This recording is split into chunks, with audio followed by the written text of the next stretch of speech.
त्यो बेला 2000 वर्षभन्दा अगाडिको सामन्तवादी समाज, पितृसत्तावादी समाज, दास र शूद्रहरूमाथि चरम यातना दिने समाजमा संस्कृत पढ्ने मान्छेलाई पनि काम लाग्दैन भनेर संस्कृतको पक्षधर विद्वानहरूले पनि भन्नुभएको छ।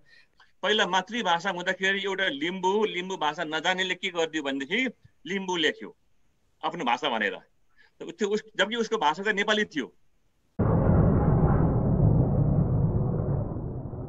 देशदेखि विदेशसम्मका नेपाली दाजुभाइ तथा दिदीबहिनीहरू, आदिवासी जनजाति लगायत सबै नेपाली दाजुभाइ तथा दिदीबहिनीहरूमा नेपाल आदिवासी जनजाति महासङ्घको तर्फबाट हार्दिक स्वागत अभिवादन व्यक्त गर्न चाहन्छौँ। राजनीतिक विश्लेषक आहुतिले संस्कृत भाषाको राजनीतिको विषयमा आफ्नो विचारहरू सम्प्रेषण गर्नुहुनेछ। त्यसै गरिकन शिक्षाकर्मी टीका भट्टराईज्यूले आधारभूत शिक्षा कक्षा 1 र 8 सम्ममा संस्कृत भाषाको औचित्यको बारेमा आफ्नो प्राज्ञिक विचार सम्प्रेषण गर्नुहुनेछ। त्यसै गरिकन भाषाविद अमृत योन्जन, जो लामो समयदेखि बहुभाषिक शिक्षाको अभियानमा जोडिनु भएको छ, उहाँले चाहिँ आफ्नो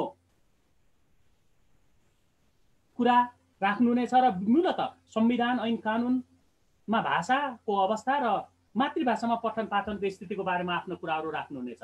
यी विषयवस्तुहरू राख्नका निमित्त म तपाईहरुलाई हार्दिक स्वागत गर्दै आदिवासी अभिवादन सहित म अब आफ्नो कुराहरू राखिदिनका निमित्त म बढीमा आधा घण्टा जति आफ्नो कुरा राखिदिनका निमित्त म टीका भट्टराई, जो शिक्षाकर्मी हुनुहुन्छ, उहाँलाई आफ्नो विचार राखिदिनका निमित्त म हार्दिक अनुरोध गर्दछु।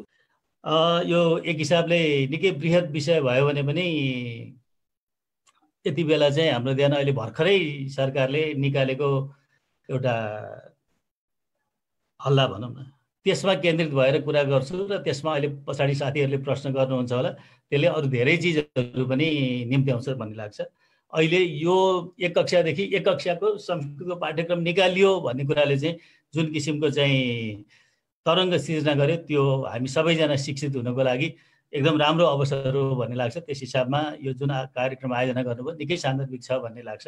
त्यसको प्रत्युत्तर स्वरूप पाठ्यक्रम विकास केन्द्रले एउटा जानकारी भन्ने चाहिँ विज्ञप्ति पनि निकालेको छ, म यहाँहरूसँग सेयर गर्छु। मैले आधी घण्टामा समय भयो र यहाँहरूको इन्ट्रेस्ट भइरहेको भन्ने अन्दाज गरेँ भनेदेखि म त्यो पनि सेयर गर्न चाहन्छु। त्यसमा हाम्रो धारणाहरू के छ, तपाईँले अहिले हेर्नुभयो भने पनि सकेसम्म मातृभाषा हुनुपर्छ, मातृभाषा नभए स्थानीय भाषा, स्थानीय भाषा पनि नभए संस्कृत भन्ने कुरा त एक हिसाबले अलि अनौठै कुरा हो। म अहिले समय भयो भनेदेखि त्यसको म क्याटेगोरिकल्ली के विचार गरेको छ भनेर म त यहाँहरू समक्ष प्रस्तुत गर्छु। मैले अघि नै भने भाषा चाहिँ शिक्षाको पहुँचमा मुख्य बाधा हो। मसँग एउटा यो अलि पुरानो मैले आफूले काम गर्दाखेरिको टेबल थियो जहाँ साक्षरता चाहिँ केही सेलेक्टेड जातिहरूमा प्रस्तुत गरिएको छ। त्यति बेला यो अलि पुरानै हो, 1996 भन्ने रहेछ, निकै पुरानो हो। त्यसको हिसाबले चाहिँ अहिले त्यो अनुपातहरू चाहिँ निकै फरक भएको छ। त्यो सकारात्मक कुरा पनि हो। यहाँ 5% देखि 62% देख्नुहुन्छ। साक्षरताको स्थिति त्यो छ भनेदेखि त हामी माथि शिक्षाको जाने प्रक्रियामा कहाँ आउँछौँ भन्ने कुरा त हामी स्पष्ट रूपमा नै भन्न सक्छौँ। त्यसकारणले शिक्षाको कुरा गर्दाखेरि भाषाको एकदमै महत्त्व छ। त्यो भाषालाई उपेक्षा गरेर हामी शिक्षामा अगाडि जान सक्छौँ भन्ने कुरा चाहिँ पक्कै पनि होइन। अब अहिले त भाषाकै कुरा गर्दाखेरि यो भनौँ न, संस्कृत भाषा र मातृभाषा, अरू मातृभाषाहरूको सन्दर्भमै कुरा गर्दाखेरि यो कुरा आयो। तर सँगसँगै हामीसँग अहिले अङ्ग्रेजीमा सुरु गर्ने, अङ्ग्रेजीमा नै एक कक्षादेखि सुरु गर्ने, त्यसले के प्रभाव पर्यो भन्ने कुराहरू पनि अहिले अलिअलि छलफल हुन भर्खरै सुरु गरेको छ। तर त्यो सन्दर्भमा भाषा चाहिँ एकदमै शिक्षामा हाम्रो पहुँच बढाउने र घटाउने कुरामा एकदमै जिम्मेवार चिज हो। अब यदि यो संस्कृत पढाइयो भनेदेखि त्यो संस्कृत चाहिँ भाषा शिक्षणको सिद्धान्त चाहिँ प्रतिकूल हुन्छ। यो यहाँहरूले बुझि नै सक्नु भएको छ कि एक हिसाबले भाषा भनेपछि सबभन्दा पहिलो भाषामा केटाकेटीहरूले पहिलो पढ्न पाउनु पर्यो होइन, सबभन्दा सहज हुने भाषामा पढ्न पाउनु पर्यो। एक हिसाबले चाहिँ मैले यहाँ एकजना हाम्रो मित्र हुनुहुन्थ्यो अर्जुन लिम्बुजी, उहाँसँगै यो अवधारणा मैले धेरै वर्ष अगाडिदेखि टिपेको हुँ। केटाकेटीहरूको लागि भाषा विशेष गरी मातृभाषा चाहिँ यो केटाकेटीको खानेकुरासँग तुलना गर्न सकिन्छ। हामी जतिसुकै पौष्टिक चिज भए पनि जति राम्रै भयो भने पनि सानो केटाकेटीलाई 5-6 महिनाको केटाकेटीलाई मासु अथवा दुध घिउ खुवाउँदैनौँ। त्यसले चाहिँ आमाकै दुध खाएर आउनुपर्छ बिस्तारै। जसका अब आमाको दुध दिन सकेनौँ भने पनि हामी बोतलमा भए पनि दुध दिएर हामी त्यसलाई लिएर जान्छौँ अघि। त्यस कारणले यो सुरुमा संस्कृत पढाउने भन्ने कुरा चाहिँ त्यो भाषा शिक्षणको बिल्कुलै सिद्धान्त प्रतिकूल छ। यो यस हिसाबले चाहिँ भाषाको शिक्षण हुन सक्दैन। यो संस्कृतको कुरामा मात्रै होइन, दोस्रो भाषा नेपाली नै दोस्रो भाषा तेस्रो भाषा हुने मित्रहरूको केटाकेटीहरूको सन्दर्भमा पनि यो कुरा चाहिँ हामीले एकदम मनन गर्नुपर्ने कुरा हो। अहिले संस्कृत आएर मात्रै गर्नुपर्ने कुरा होइन। अब अर्को अलिकति अगाडि जान्छौँ भनेदेखि मैले यो भाषा शिक्षणको सिद्धान्तको कुरा गरेँ अघि। भाषा शिक्षणको कुरा गर्दाखेरि अलिकति थप कुरा के गरौँ भन्नुहुन्छ भनेदेखि फेरि त्यहाँ एक किसिमको भ्रमहरू पनि छ भाषा शिक्षणमा। त्यो भाषा शिक्षण गर्ने भनेपछि विशेष गरी यो मातृभाषाको शिक्षाको कुरा गर्दाखेरि कुरा आउँछ। अब भनौँ न उदाहरणको लागि तामाङमा पढेर पनि अहिलेको दुनियाँमा काम लाग्छ भन्ने मान्छेहरू पनि छन् अघि। तर यथार्थमा के हो भन्नुहुन्छ भनेदेखि त्यो खाना जस्तै हो, जति जति मान्छेको आवश्यकता पर्दै जान्छ त्यति नै त्यो भाषाको आफ्नो दायरा पनि फलाकिलो बनाउँदै बनाउँदै बनाउँदै जाने कुरा हो। त्यस कारणले त्यो तामाङमै सबैले पिएचडी गर्नुपर्छ, त्यही माध्यम भाषै प्रयोग गर्नुपर्छ भन्ने जस्तो कुरा पनि होइन। त्यो चाहिँ बिस्तारै सुरु गरेर पुल जस्तो हिसाबले बिस्तारै बिस्तारै आफ्नो आवश्यकता अनुसार त्यसलाई ठुलो बनाउँदै लिएर जाने हो। तर मातृभाषामा किन शिक्षण गर्ने, किन संस्कृत अहिले पढाउन चाहिँ उपयुक्त छैन भनेदेखि किनभनेदेखि आफ्नो मातृभाषामा केटाकेटीले सबैभन्दा बढी चाहिँ सहजता अनुभव गर्छ र जति सहज अनुभव गर्यो त्यति सिकिन्छ। म अहिले एकछिन यहाँ शिक्षाको सिद्धान्तको बारेमा पनि कुरा गर्छु। यो अहिले एक कक्षामा पढाउने कुरा चाहिँ शिक्षण सिद्धान्तको प्रतिकूल छ भन्ने कुरा यो मैले त्यहाँ उल्लेख मात्र गर्न मात्रै चाहेको हो। अनि यो चाहिँ सिकाइ सिद्धान्तहरूकै पनि प्रतिकूल छ। किन भन्नुहुन्छ भनेदेखि अब अहिले त हामी बिस्तारै अब अहिले जे किसिमको शिक्षा हामीसँग छ त्यो शिक्षाको चाहिँ एउटा लिगेसी छ भनौँ न। हामीले यो शिक्षा चाहिँ एक किसिमको आधुनिक शिक्षा भनौँ न, आधुनिक शिक्षा एउटा सन्दर्भमा भएको थियो। विशेष गरी चाहिँ भनौँ न यो औपनिवेशिक युगमा यो हाम्रो शिक्षा अब एक किसिमले भन्नुहुन्छ भने स्कुल भन्ने अवधारणा नै एउटा औपनिवेशिक शब्द हो यो व्यापक भएको अर्थमा। त्यति बेला के थियो भन्नुहुन्छ भनेदेखि बेलायत जस्तो देशलाई साम्राज्य चलाउनु पर्ने थियो। अब भनौँ न्युजिल्यान्डदेखि क्यानाडासम्म चाहिँ शासन गर्दाखेरि उसको लागि के आवश्यक हुन्छ भनेर एक हिसाबले चाहिँ त्यति बेला तयार गरिएको चाहिँ थियो। अहिले विश्वभरि नै यो शिक्षा यस किसिमको शिक्षा चाहिँ अनुकूल छैन।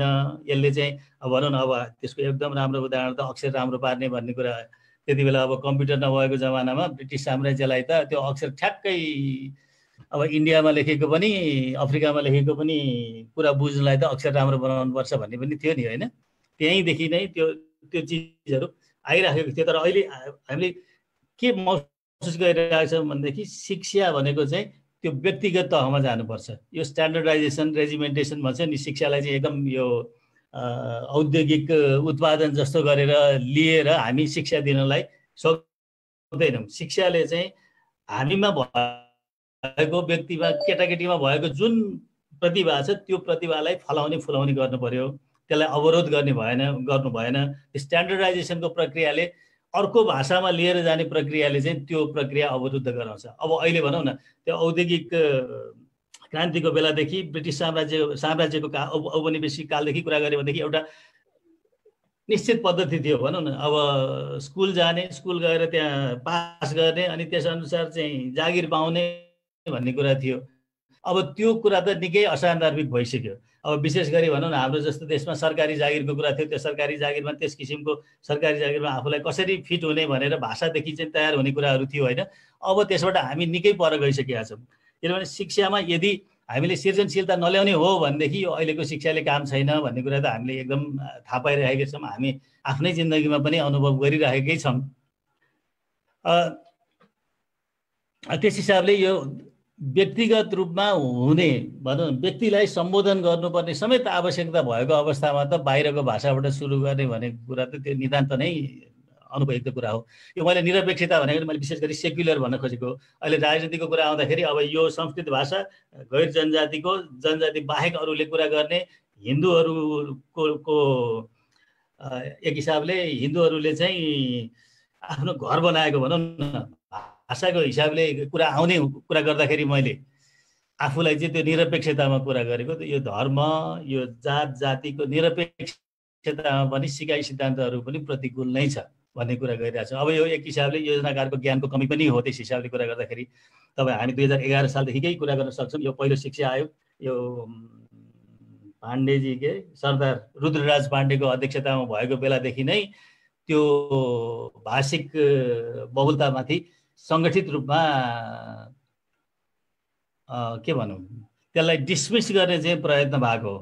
त्यति बेला अब यसमा अमेरिकन प्रभाव पनि छ। त्यसमा ह्यू वुड भन्ने एकजना मान्छे थिए, उनी चाहिँ सल्लाहकार थिए। त्यो नेपाली मात्रैको कुरा पनि थिएन, तर अमेरिका पनि आफ्नो चाहिँ विभिन्न भनौँ न विभिन्न औपनिवेशिक पृष्ठभूमिबाट आएका नागरिकहरूलाई एक स्ट्रिममा लिएर जाने चाहिँ पद्धतिमा बसिरहेको देश थियो। त्यहाँका विशेषज्ञहरूको परामर्शमा भएको चिज चाहिँ त्यसै अनुसारको कुरा हुने नै भयो अघि। त्यस कारणले कति मान्छेहरूले चाहिँ यो शिक्षामा भाषालाई अथवा भनौँ न समग्र रूपमा विकासमा मूल प्रभाव आएको अरू संस्कृतिलाई पनि बाधाको रूपमै हेर्छन्। त्यही बाधाको रूपमा हेर्ने नै माइन्डसेटको चाहिँ यो एक हिसाबको निरन्तरता आइरहेछ। जुन सिकाइका सिद्धान्तहरू अहिले जुन सिकाइका सिद्धान्तहरू प्रतिपादन भइरहेका छन् त्यसको चाहिँ प्रतिकूल छ भन्ने कुरा यहाँहरूसँग राखेँ। अब यो संस्कृत चाहिँ मेरो विचारमा त लागू हुन सक्ने कुरै भएन। अब त्यसमाथि अब यहाँहरू यदि जागरुक हुनुभयो भनेदेखि त झन् लागू हुने कुरा भएन।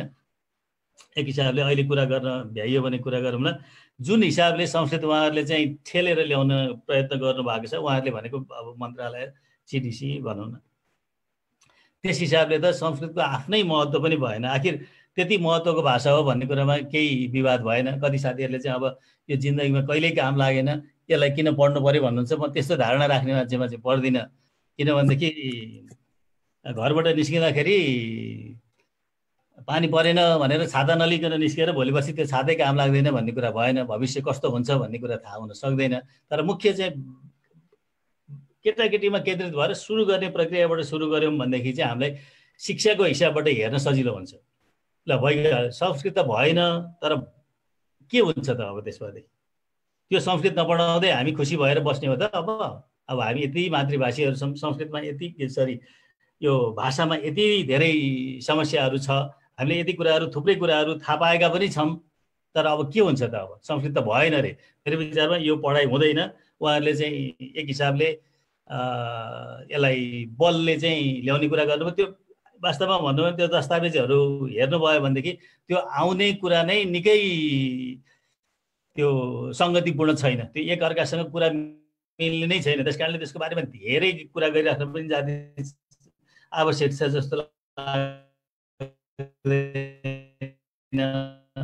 तर के छ भनेदेखि हामी चनाखोरा हुनु अझै महत्त्वपूर्ण प्रश्न। मलाई एउटा के कुरा भयो भन्नुहुन्छ भनेदेखि अब पञ्चायत कालसम्म त हामी एउटै राजा एउटै देश एउटा भाषा एउटै भेष भनेर एक हिसाबले त्यो अरू सबै विविधताहरूलाई चाहिँ त्यसलाई एसेम्बल गर्ने हिसाबमा के अरे माफ गर्नु होला, त्यो एक ठाउँमा मिसाउने के शब्द प्रयोग गरेको थियो मलाई तत्काल आएन। निषेधित नै थियो। तर जब यो जनआन्दोलनपछि यो प्रक्रियाहरू खुला भयो, तर खुला भइसकेपछि त्यो प्रक्रिया चाहिँ यो एक हिसाबले सतही राजनीतिमा मात्रै सीमित भयो भन्ने लाग्छ। यहाँ धेरै जनजाति मित्रहरू हुनुहुन्छ, जनजाति विद्वानहरू हुनुहुन्छ, एक्टिभिस्टहरू हुनुहुन्छ। उहाँहरूले विचार गर्नुपर्ने कुरा के लाग्छ भन्नुहुन्छ भनेदेखि भाषाको कुरा उहाँहरूले गर्दै पनि त्यो चाहिँ एकदमै सतही राजनीतिमा सीमित भयो। भाषाको रक्षाको कुरा गर्नुहुन्छ होइन, अधिकार भाषिक अधिकारको कुरा गर्नुहुन्छ। तर यति हुँदै पनि उहाँहरूले चाहिँ यो भाषाको रक्षा गर्ने चाहिँ एक हिसाबले के बाटो हो भन्ने कुरा राम्रोसँग नपहिल्याउनु भएको हो कि भन्ने चाहिँ मलाई लाग्छ।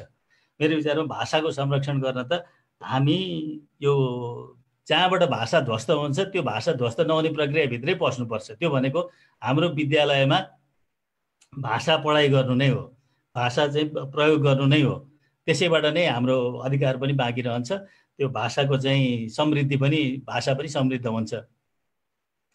अब चाहिँ के छ भन्नु छ भनेदेखि अब कमसेकम ओठे शब्दमा भयो भने पनि मातृभाषामा शिक्षण गर्नुपर्छ भनेर हामी संविधानमा लेख्न पाएका छौँ। त्यस पछाडि आएको अहिले अनिवार्य शिक्षाको ऐनमा पनि हामी अहिले अमृतजीले कुरा गर्नु होला ठुलो सङ्घर्ष गरेर त्यसमा कमसेकम उल्लेख गर्नलाई चाहिँ सम्भव भयो। तर यति गरिसकेपछि अब यो संस्कृत जस्तो चिजहरू बेला बेलामा आउन नदिनलाई हामीले यो उदाहरण प्रदर्शन गर्नुपर्ने आवश्यकता छ। विशेष गरी यो नेपाली अब एक अवस्थामा त नेपालीहरूले पनि अहिले चाहिँ नेपाली चाहिँ अरू मातृभाषीहरूलाई मात्रै समस्या परेको देखेर नेपाली मातृभाषीहरू पनि दङ्ग परेको छन्। तर एक दिन त्यो अङ्ग्रेजी भाषाले खाइसकेपछि त्यो उहाँहरूलाई पनि त्यो अनुभव हुनेछ कि अब यो भाषा त हामीले नगर्ने हो भनेदेखि हराउँछ। अहिले नै तपाईँले हाम्रो देशमा नेपालीमा अनुवाद गर्ने, नेपालीमा राम्रोसँग अनुवाद गर्ने मान्छेहरूको बजार भाउ एकदम धेरै छ। अङ्ग्रेजीमा लेख्ने मान्छेहरू छ, नेपालीमा लेख्ने मान्छेहरू त छैनन्। हेर्नु एक दिन उहाँहरूले पनि अनुभव गर्नुहुन्छ। तर नेपाली इतर मातृभाषा भने अलि भनौँ तुलनात्मक रूपमा अलि सानो सङ्ख्या भएको समुदायहरूले चाहिँ यो उदाहरण प्रदर्शन गर्नुपर्ने आवश्यकता छ कि मातृभाषामा शिक्षा दिएर हामी के फरक पार्न सक्छौँ। हामीले अहिलेसम्म कुरा गऱ्यौँ ल मातृभाषा चाहिँ पढाउनुपर्छ भन्यौँ, तर मातृभाषामा पढाएको कारणले हामी शिक्षाको उच्चता हासिल गर्न सक्छौँ भन्ने कुरा हामीले प्रमाणित गर्न सकेनौँ।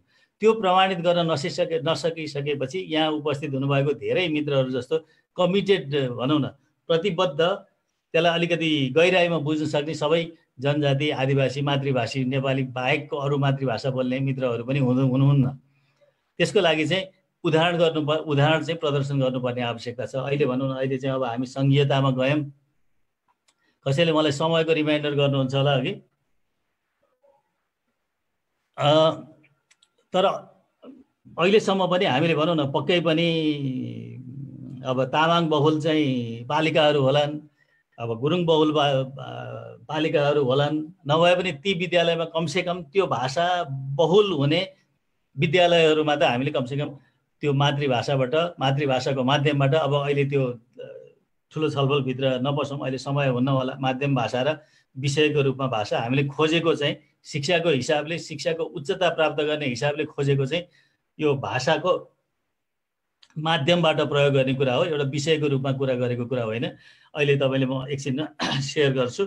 यो पाठ्यक्रम विकास केन्द्रबाट निकालेको त्यो कुरा चाहिँ भाषालाई विषयको रूपमा लिएको कुरा हो। तर भाषाको आन्दोलनकर्ताहरूले अहिले अमृतजीले पनि कुरा गर्नुहुन्छ, हामीले खोजेको चाहिँ भाषाको माध्यमको कुरा हो। त्यो माध्यम भाषा प्रयोग गरेर हामीले शिक्षामा उच्चता प्राप्त गरेको उदाहरण प्रदर्शन गर्नुपर्ने आवश्यकता छ। नत्र अब उस्तै हुन्छ। अब अहिले चाहिँ संस्कृतमा चाहिँ राज्यको संयन्त्र भएको कारणले गर्दाखेरि संस्कृत यति अडिराखेको छ। नभएदेखि संस्कृत पढाउने मान्छेहरूले नै आफ्ना केटाकेटीहरू संस्कृत नपढाइसकेपछि अब अहिले त त्यो भाषालाई राज्यको चाहिँ पृष्ठपोषण भएन भने त अडिने अवस्थै छैन। अब हामी पनि फेरि त्यही अवस्थामा जान सक्छौँ होला। पक्कै पनि अब न्यायको कुरा गर्दाखेरि संस्कृत भाषालाई जसको चाहिँ मातृभाषी मान्छेहरू नै छैनन्, राज्यले यत्रो खर्च गरेर किन संरक्षण गर्नुपर्ने भन्ने एउटा प्रश्न छ, सँगैसँगै छ। र त्यो प्रश्न हामीले निरन्तर उठाइराख्नुपर्छ कि अरू मातृभाषीहरूले पनि संस्कृत भाषा सरहकै अब अलिकति भला अब त्यो एकदम बृहत भाषा छ, त्यसमा धेरै छ टेक्स्टहरू भन्ने कुरा भयो भने पनि कमसेकम अनुपात अनुसार चाहिँ हामीले त्यही शिक्षण गर्ने चाहिँ त्यही शिक्षामा लगानी गर्ने चाहिँ माग गर्नलाई जरुरी छ। तर हामीले त्यसको लागि उदाहरण प्रदर्शन गर्नुपर्ने पनि आवश्यकता छ। वास्तवमा भन्नुहुन्छ भने यो भाषा उपयुक्त छैन भन्ने कुरामा नेपाली मातृभाषा भएको समूह मात्रै होइन, नेपाली मातृभाषा नेपाली बाहेकको अरू मातृभाषा भएको समूह पनि त्यही रोगले आक्रान्त छ कि यो हामीले पढिरहेको चाहिँ भाषा जुन भाषामा पढ्छौँ त्यो भाषाले हामीलाई धेरै परसम्म लिएर जाँदैन। हामी त्यो एक हिसाबले चाहिँ भन्नुहुन्छ भने त्यो बृहत यो हाम्रो अवधारणात्मक लडाइँमा छौँ भन्ने लाग्छ मलाई। हजुर,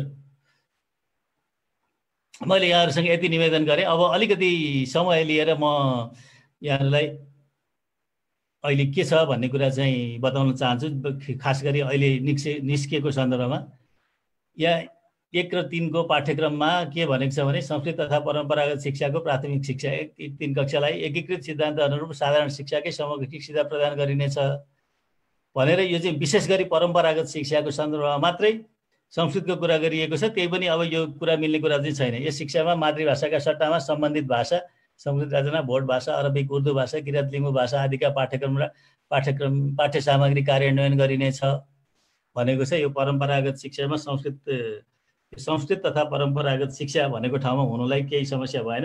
अनि अर्को कुरा त के भन्दाखेरि संस्कृत पढेकाले किन पढ्न नपाउने भन्ने प्रश्नको एउटा जवाब त के हो भन्नुहुन्छ भने पहिले संस्कृत मात्रै पढ्न चाहनेको लागि त वेद विद्याश्रम जस्तो संस्कृत एकै क्लासदेखि पढ्ने बन्दोबस्त छँदैछ नि। त्यसको लागि हामीले छुट्टै बन्दोबस्त गरेर अर्को भनौँ न हाम्रो साधारण शिक्षाको प्रक्रियामा पनि लिएर जानुलाई जरुरी छैन भन्ने चाहिँ लाग्छ। अनि मैले अलिकति त्यही सन्दर्भमा एउटा सानो कुरा के गरौँ भन्नुहुन्छ भने अहिले जुन पाठ्यक्रम निस्क्यो नि त्यो पाठ्यक्रम निस्केको कुरा गर्दाखेरि संस्कृत शिक्षाको चुनौतीको कुरा गरिएको छ त्यही पाठ्यक्रममा। अनि त्यहाँ स्पष्ट रूपमा के भनेको छ भने आधुनिक मनोविज्ञानमा आधारित सिकाइ, सहजीकरण सम्बन्ध, सिप र प्रविधिको प्रयोगप्रति उपेक्षा गरिएको छ भन्ने कुरा छ। यो त संस्कृत पढ्ने मान्छेलाई पनि काम लाग्दैन भनेर संस्कृतको पक्षधर विद्वानहरूले पनि भन्नुभएको छ। त्यसमाथि अब विश्वव्यापी परिवर्तन भयो, नयाँ आयामहरूसँग यसले तादात्म्य राख्न सकेको छैन भन्ने पनि त्यो उहाँकै पाठ्यक्रम विकास केन्द्रकै विश्लेषण छ। तर यो कुरालाई पनि विचार नगरिकन चाहिँ यो एक कक्षामा संस्कृत ल्याउने काम चाहिँ भएको छ अघि। यसमा मैले अलिकति पर गएँ। अब म अहिले कुरा गरिरहेको विषयमा जान्छु। यो मैले अलि उल्लेख गरिरहेको चाहिँ यो हो पाठ्यक्रम विकास केन्द्रले हामीले एक हिसाबको विरोधको स्वरहरू उठाइसकेपछि अप्रत्यक्ष रूपमा पनि यो शिक्षा मन्त्रीजीसँग त्यहाँको चाहिँ पाठ्यक्रम विकास केन्द्रका अधिकारीहरूसँग कुरा पुग्यो र हामीले वक्तव्य निकाल्ने र यो पाठ्यक्रम विकास केन्द्रले वक्तव्य निकाल्ने एकै दिन परेको छ। यो जानकारी निकाल्ने उहाँले यो भाषामा यति गऱ्यौँ भनेर कुरा गर्नुभएको छ अघि। अब सबैभन्दा हाँसो उठ्ने कुरा चाहिँ के हो भनेदेखि मातृभाषाको पठन पाठन हुन नसक्ने वा आंशिक रूपमा मात्र पठन पाठन हुन सक्ने अवस्थामा स्थानीय विषयको पठन पाठन गराउनुपर्छ र यी दुवै अवस्था विद्यमान नरहेको अवस्थामा विद्यार्थीले चाहेमा संस्कृत भाषाको पठन पाठन हुन सक्छ भन्ने त्यो चाहिँ एकदमै अब यो केटाकेटीले पनि बुझ्ने कुरा हो। अब एक कक्षाको विद्यार्थीले कसरी विषय छान्न सक्छ भन्नु न। अब त्यो सिधै नमिल्ने कुरा हो। यसमा केही न केही किसिमले त्यो आफूले निकालिहालेको कुरालाई चाहिँ डिफेन्ड गर्नलाई, प्रतिरक्षा गर्नलाई कोसिस गरिएको छ भन्ने कुरा पक्का देखिन्छ। यसमा हाम्रो विरोध चाहिँ एक एक गरेर पढियो भनेदेखि धेरै कुराहरू समेटिन्छ जस्तो लाग्छ। यो राष्ट्रिय पाठ्यक्रम प्रारूप 2076 उल्लेख भएको कुरा गरिएको छ। तर त्यसमा साधारणतर्फ एक कक्षादेखि संस्कृत पठन पाठन गर्ने कुरा समावेश छैन। त्यो चाहिँ 4 भन्दा माथिको मात्रै कुरा छ ऐच्छिक रूपमा पनि। त्यसलाई स्वाभाविक रूपमा मिति 76 मा जारी भएको एकीकृत पाठ्यक्रमले बढी महत्त्व पाउँछ जसमा संस्कृत पठन पाठनबारे उल्लेख नै छैन अघि।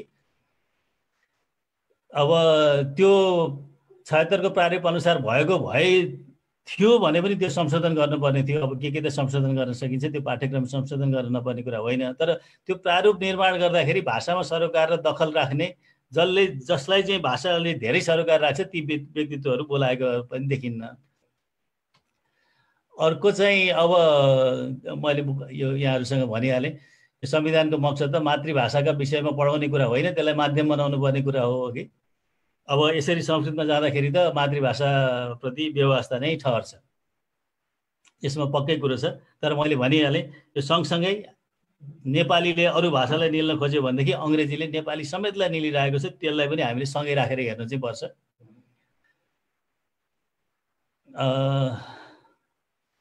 अब त्यही हो, नागरिकको करले आफ्नो राष्ट्र सेवकले यसमा आफ्नो स्रोत र समय खर्च गर्नु न्यायसङ्गत होइन। किनभने काहीँ पनि त्यो कुराहरू लेखिएकै छैन, के प्रसङ्गमा आयो भनेर त त्यो थाहै छैन। त्यस हिसाबमा मैले सुरुमै निवेदन गरिहालेँ यो आउने कुरा चाहिँ छैन।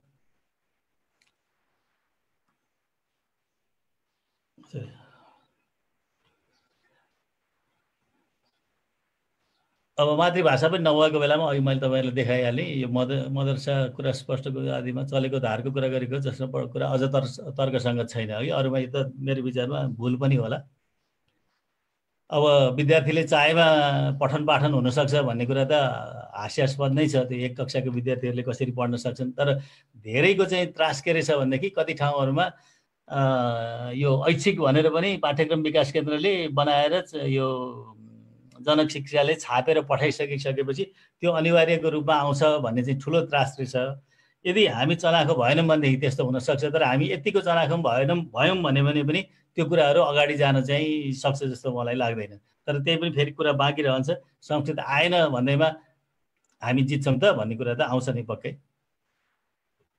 हजुर, मैले चाहिँ एकदम छोटकरीमा बढाउने कुरा गरेँ। यो चाहिँ एक कक्षाको संस्कृतको किताबको कभर हो। यो संस्कृत भाषाको राजनीति के हो, अलिकति राजनीतिक ऐतिहासिक कोणबाट, राजनीतिको कोणबाट हामीले यसलाई कसरी बुझ्ने होला, आम मान्छेले यसलाई कसरी बुझ्ने भन्ने विषयसँग केन्द्रित गरेर र धेरै उहाँको बारेमा धेरै व्याख्या विश्लेषण र उहाँको बारेमा धेरै फुलबुट्टा लगाइराख्न जरुरी छैन।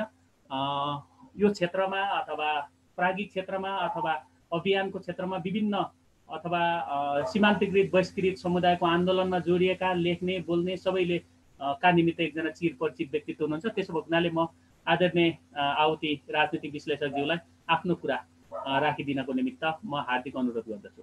यसको बारेमा दुई तीनटा पक्षहरू हामीले सँगसँगै राखेर हेर्नुपर्छ भन्ने लाग्छ। अहिले अब नेपाल सरकारले चाहिँ जो कक्षा 1 देखिलाई भनेर जो पाठ्यक्रम बनायो भन्ने छ, अघि टिकाजीले भन्नुभयो कि यो लागू हुन सक्ने अवस्था छैन भनेर भन्नुभयो, तर अब त्यो उहाँहरूले कति अध्ययन गर्नु भएको छ, कति लागि पर्नु भएको छ, उहाँहरूले भनेको कुरा सत्य नै होला। तर म त्यति सजिलो चाहिँ देख्दिनँ, किनकि नेपालको सत्ता राज्यको बनावट जुन खालको छ, तर्क तथ्याङ्क तर्क त्यसपछि यथार्थ वास्ता नगर्ने र आफ्नो सनकको भरमा चाहिँ लाद्दै जाने त्यो खालको चाहिँ नेपालको राज्यको चरित्र हो। त्यस कारणले गर्दाखेरि चाहिँ यो फेरि ढुक्कै भएर बस्ने स्थिति चाहिँ म देख्दिनँ। अब पञ्चायत कालमा जुन ढङ्गले चाहिँ संस्कृतको पढाइ हुन्थ्यो जुन जुन ठाउँहरूमा, ती खास जातिका मान्छेहरूले विशेषाधिकार प्राप्त संस्थाहरू थिए।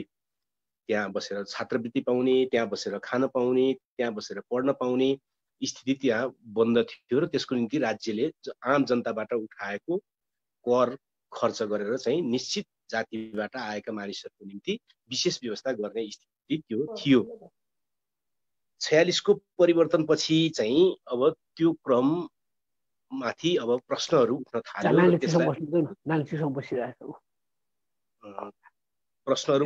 र त्यसलाई अलिकति करेक्सन गर्नुपर्छ भन्ने मुद्दाहरू पनि अगाडि आए।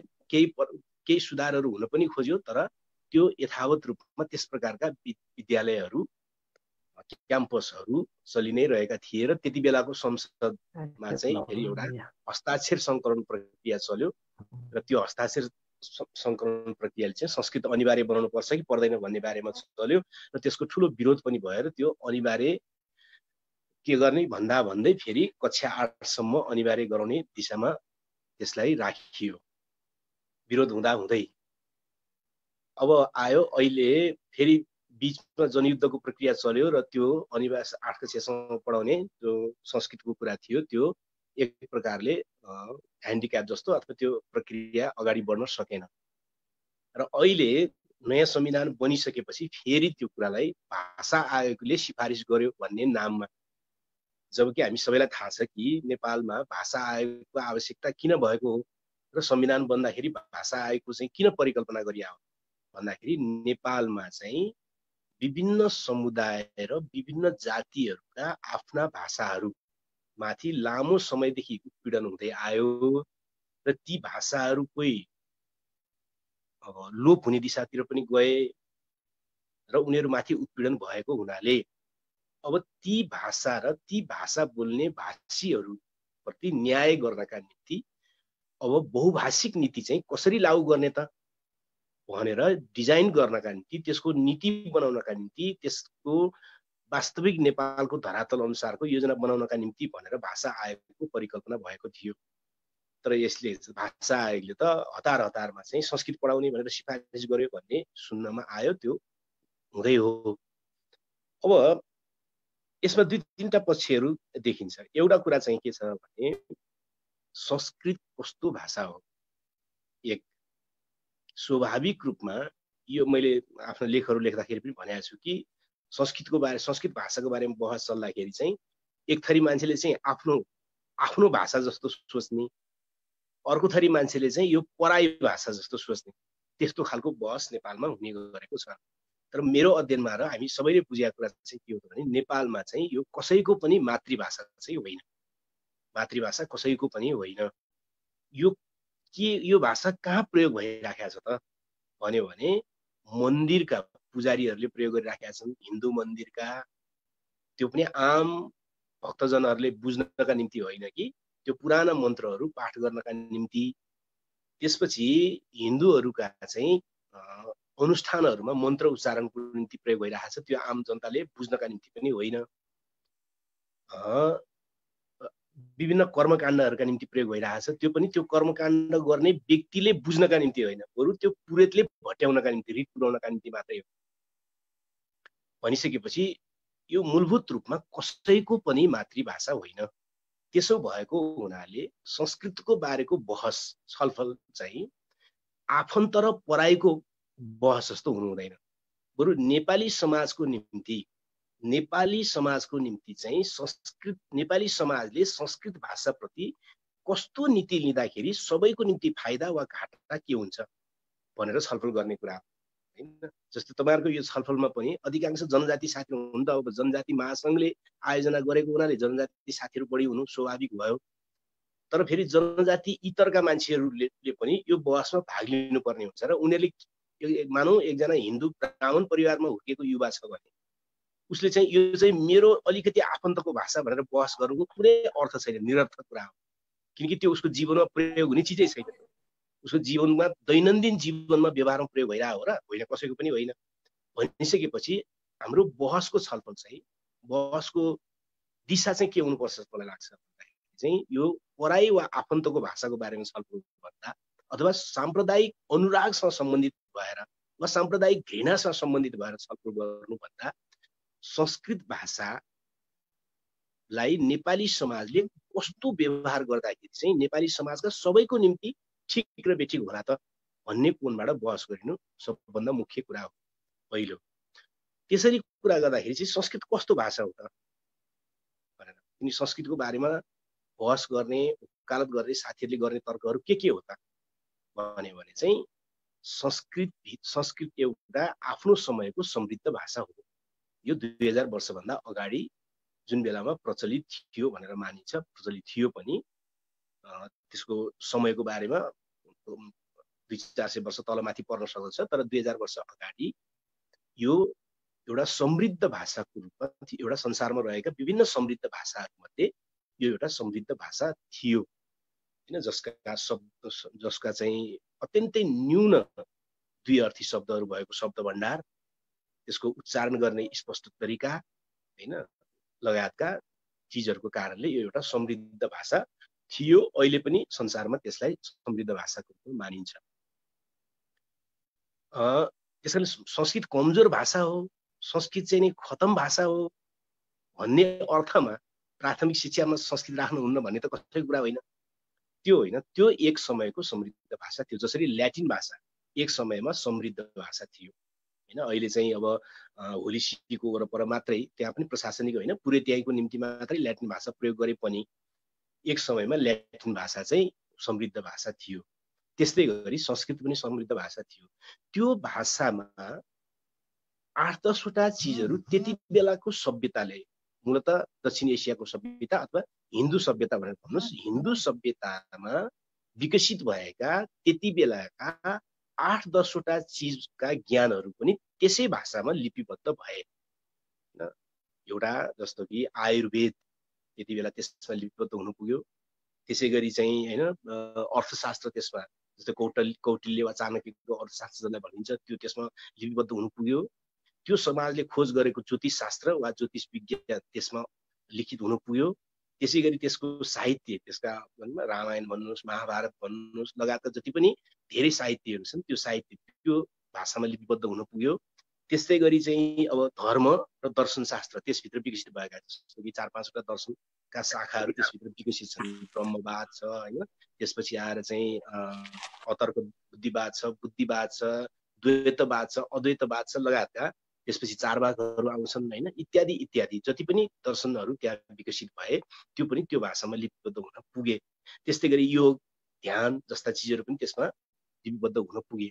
यसरी के तर्क गरिन्छ त भन्दाखेरि चाहिँ संस्कृत भाषा मात्रै होइन, त्यहाँभित्र चाहिँ थुप्रै ज्ञानहरू छ, त्यसकारणले गर्दाखेरि संस्कृत पढ्नुपर्छ भन्ने एउटा तर्क गरिन्छ।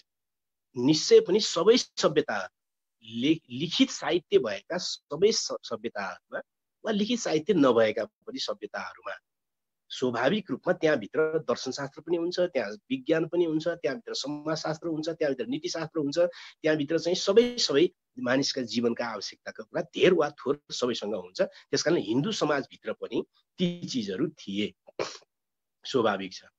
तर त्यसलाई अब अहिले त्यो जीवित भाषाको रूपमा रहेको छैन। कतिपय मान्छेहरूलाई चाहिँ संस्कृत चाहिँ मृत भाषा हो भन्दाखेरि चित्त दुखाउने हुँदो रहेछ।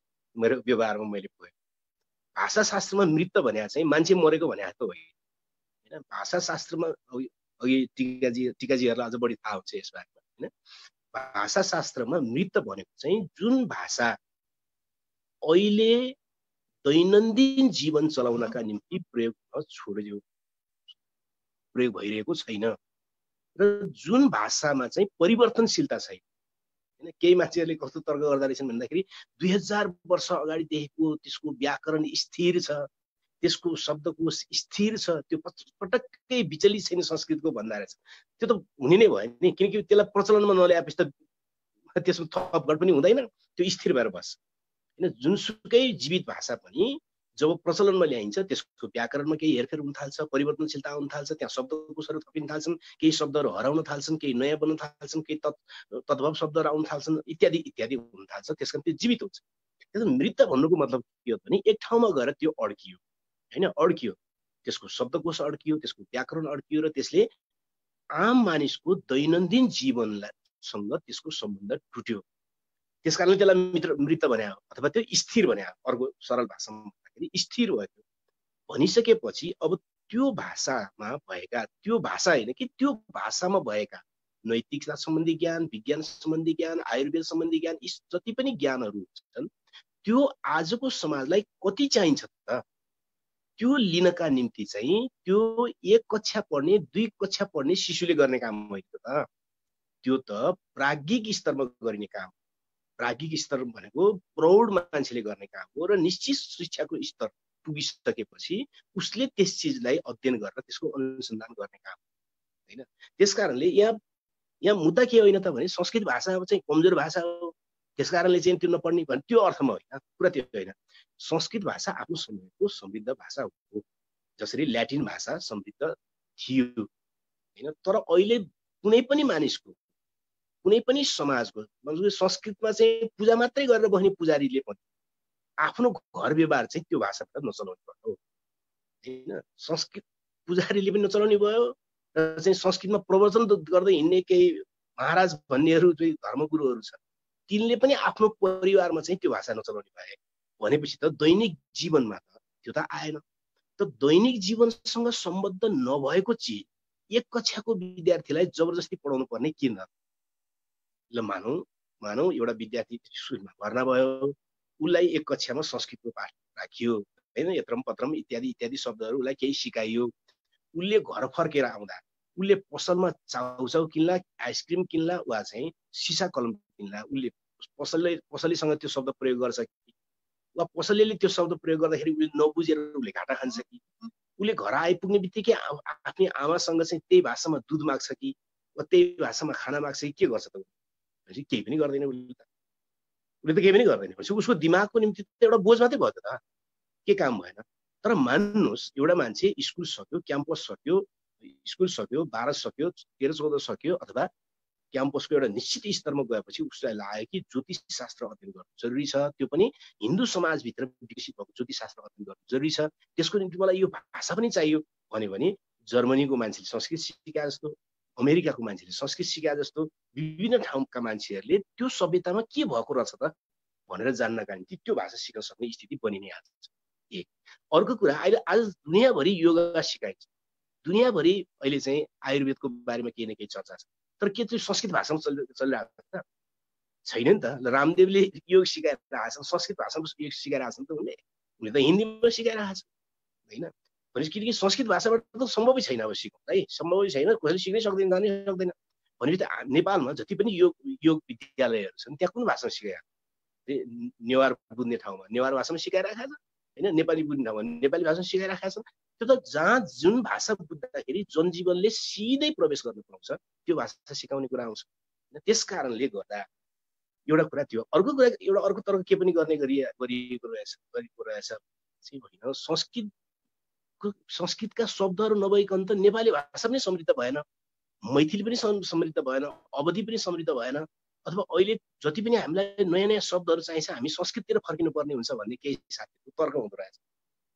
स्वाभाविक रूपमा भाषाको नियम सबैलाई थाहा छ कि एउटा समृद्ध भाषा वा कुनै भाषा या त प्रयोग हुँदा हुँदै कालान्तरमा गइसकेपछि आफ्नै स्वरूप परिवर्तन भएर नयाँ भाषामा परिणत हुन्छ, या त आफ्ना शब्दकोश र आफ्ना विभिन्न तरिकाहरू अर्को भाषालाई दान दिँदै दिँदै दिँदै दिँदै अर्को भाषालाई समृद्ध पारेर उच्चाएर बस्छ। हुने त त्यही हो होइन। इटालियन भाषा विकसित हुनका निम्ति, अरू भाषा विकसित हुनका निम्ति ल्याटिनले कति योगदान गर्यो हामी सबैलाई थाहा छ। संस्कृतले पनि यो भूखण्डका थुप्रै भाषाहरू विकसित गर्नका निम्ति उसले आफ्नो शब्दकोशको कोणबाट अरू कोणबाट सहयोग गरेकै छ, गर्ने नै हुन्छ। तर कुरा के होइन भन्दाखेरि चाहिँ नयाँ नयाँ शब्दहरू बनाउनु पर्यो भने चाहिँ संस्कृततिर फर्किनु पर्छ भनेर। यदि संस्कृत भाषा हुँदैन थियो भने त महाकवि हुँदैन थिए, लेखनाथ पौडेल हुँदैन थिए होइन, के नाट्य सम्राट भन्छ नि, के अरे बालकृष्णसम्म हुँदैन थिए भनेर जसले तर्क गर्छ त्यो चाहिँ बिल्कुल गलत कुरा हो। किन गलत कुरा हो त भने यदि नेपालमा सुरुदेखि नै मातृभाषाहरू अथवा मातृभाषा कति भन्ने यो शब्द पनि त्यति मिलेको छ जस्तो मलाई लाग्छ, पछि बहस गरौँ। जो नेपालका उत्पीडित समुदायहरूका भाषाहरू, उत्पीडित समुदायका भाषाहरूलाई उनीहरूको भाषामा फल्ने फुल्ने अवसर दिएको भए, लेख्ने पढ्ने अवसर दिएको भए होइन, नेपाल भाषाका कविहरूलाई नेपाल भाषामा लेखे बापत जेल नहालेको भए भनौँ न सिधा बुझ्दाखेरि, त्यसो नगरेको भए त अहिलेका नेपाली भाषाका महाकवि भन्दा राम्रा कवि त निस्किने सम्भावना थियो नि त ती भाषामा। त्यो त स्वाभाविक छ त होइन, निस्किने सम्भावना थियो। जसरी मैथिली भाषाको महाकवि त विद्यापति त निस्किए नि त होइन। त्यस कारणले एकातिर त्यो हो भने अर्कोतिर चाहिँ अहिले किन कुनै नयाँ शब्द चाहियो भने चाहिँ संस्कृततिर फर्किन्छ त मान्छे भन्दाखेरि नेपालमा रहेका अरू भाषातिर नफर्केर पो त्यो संस्कृतबाट आएको त।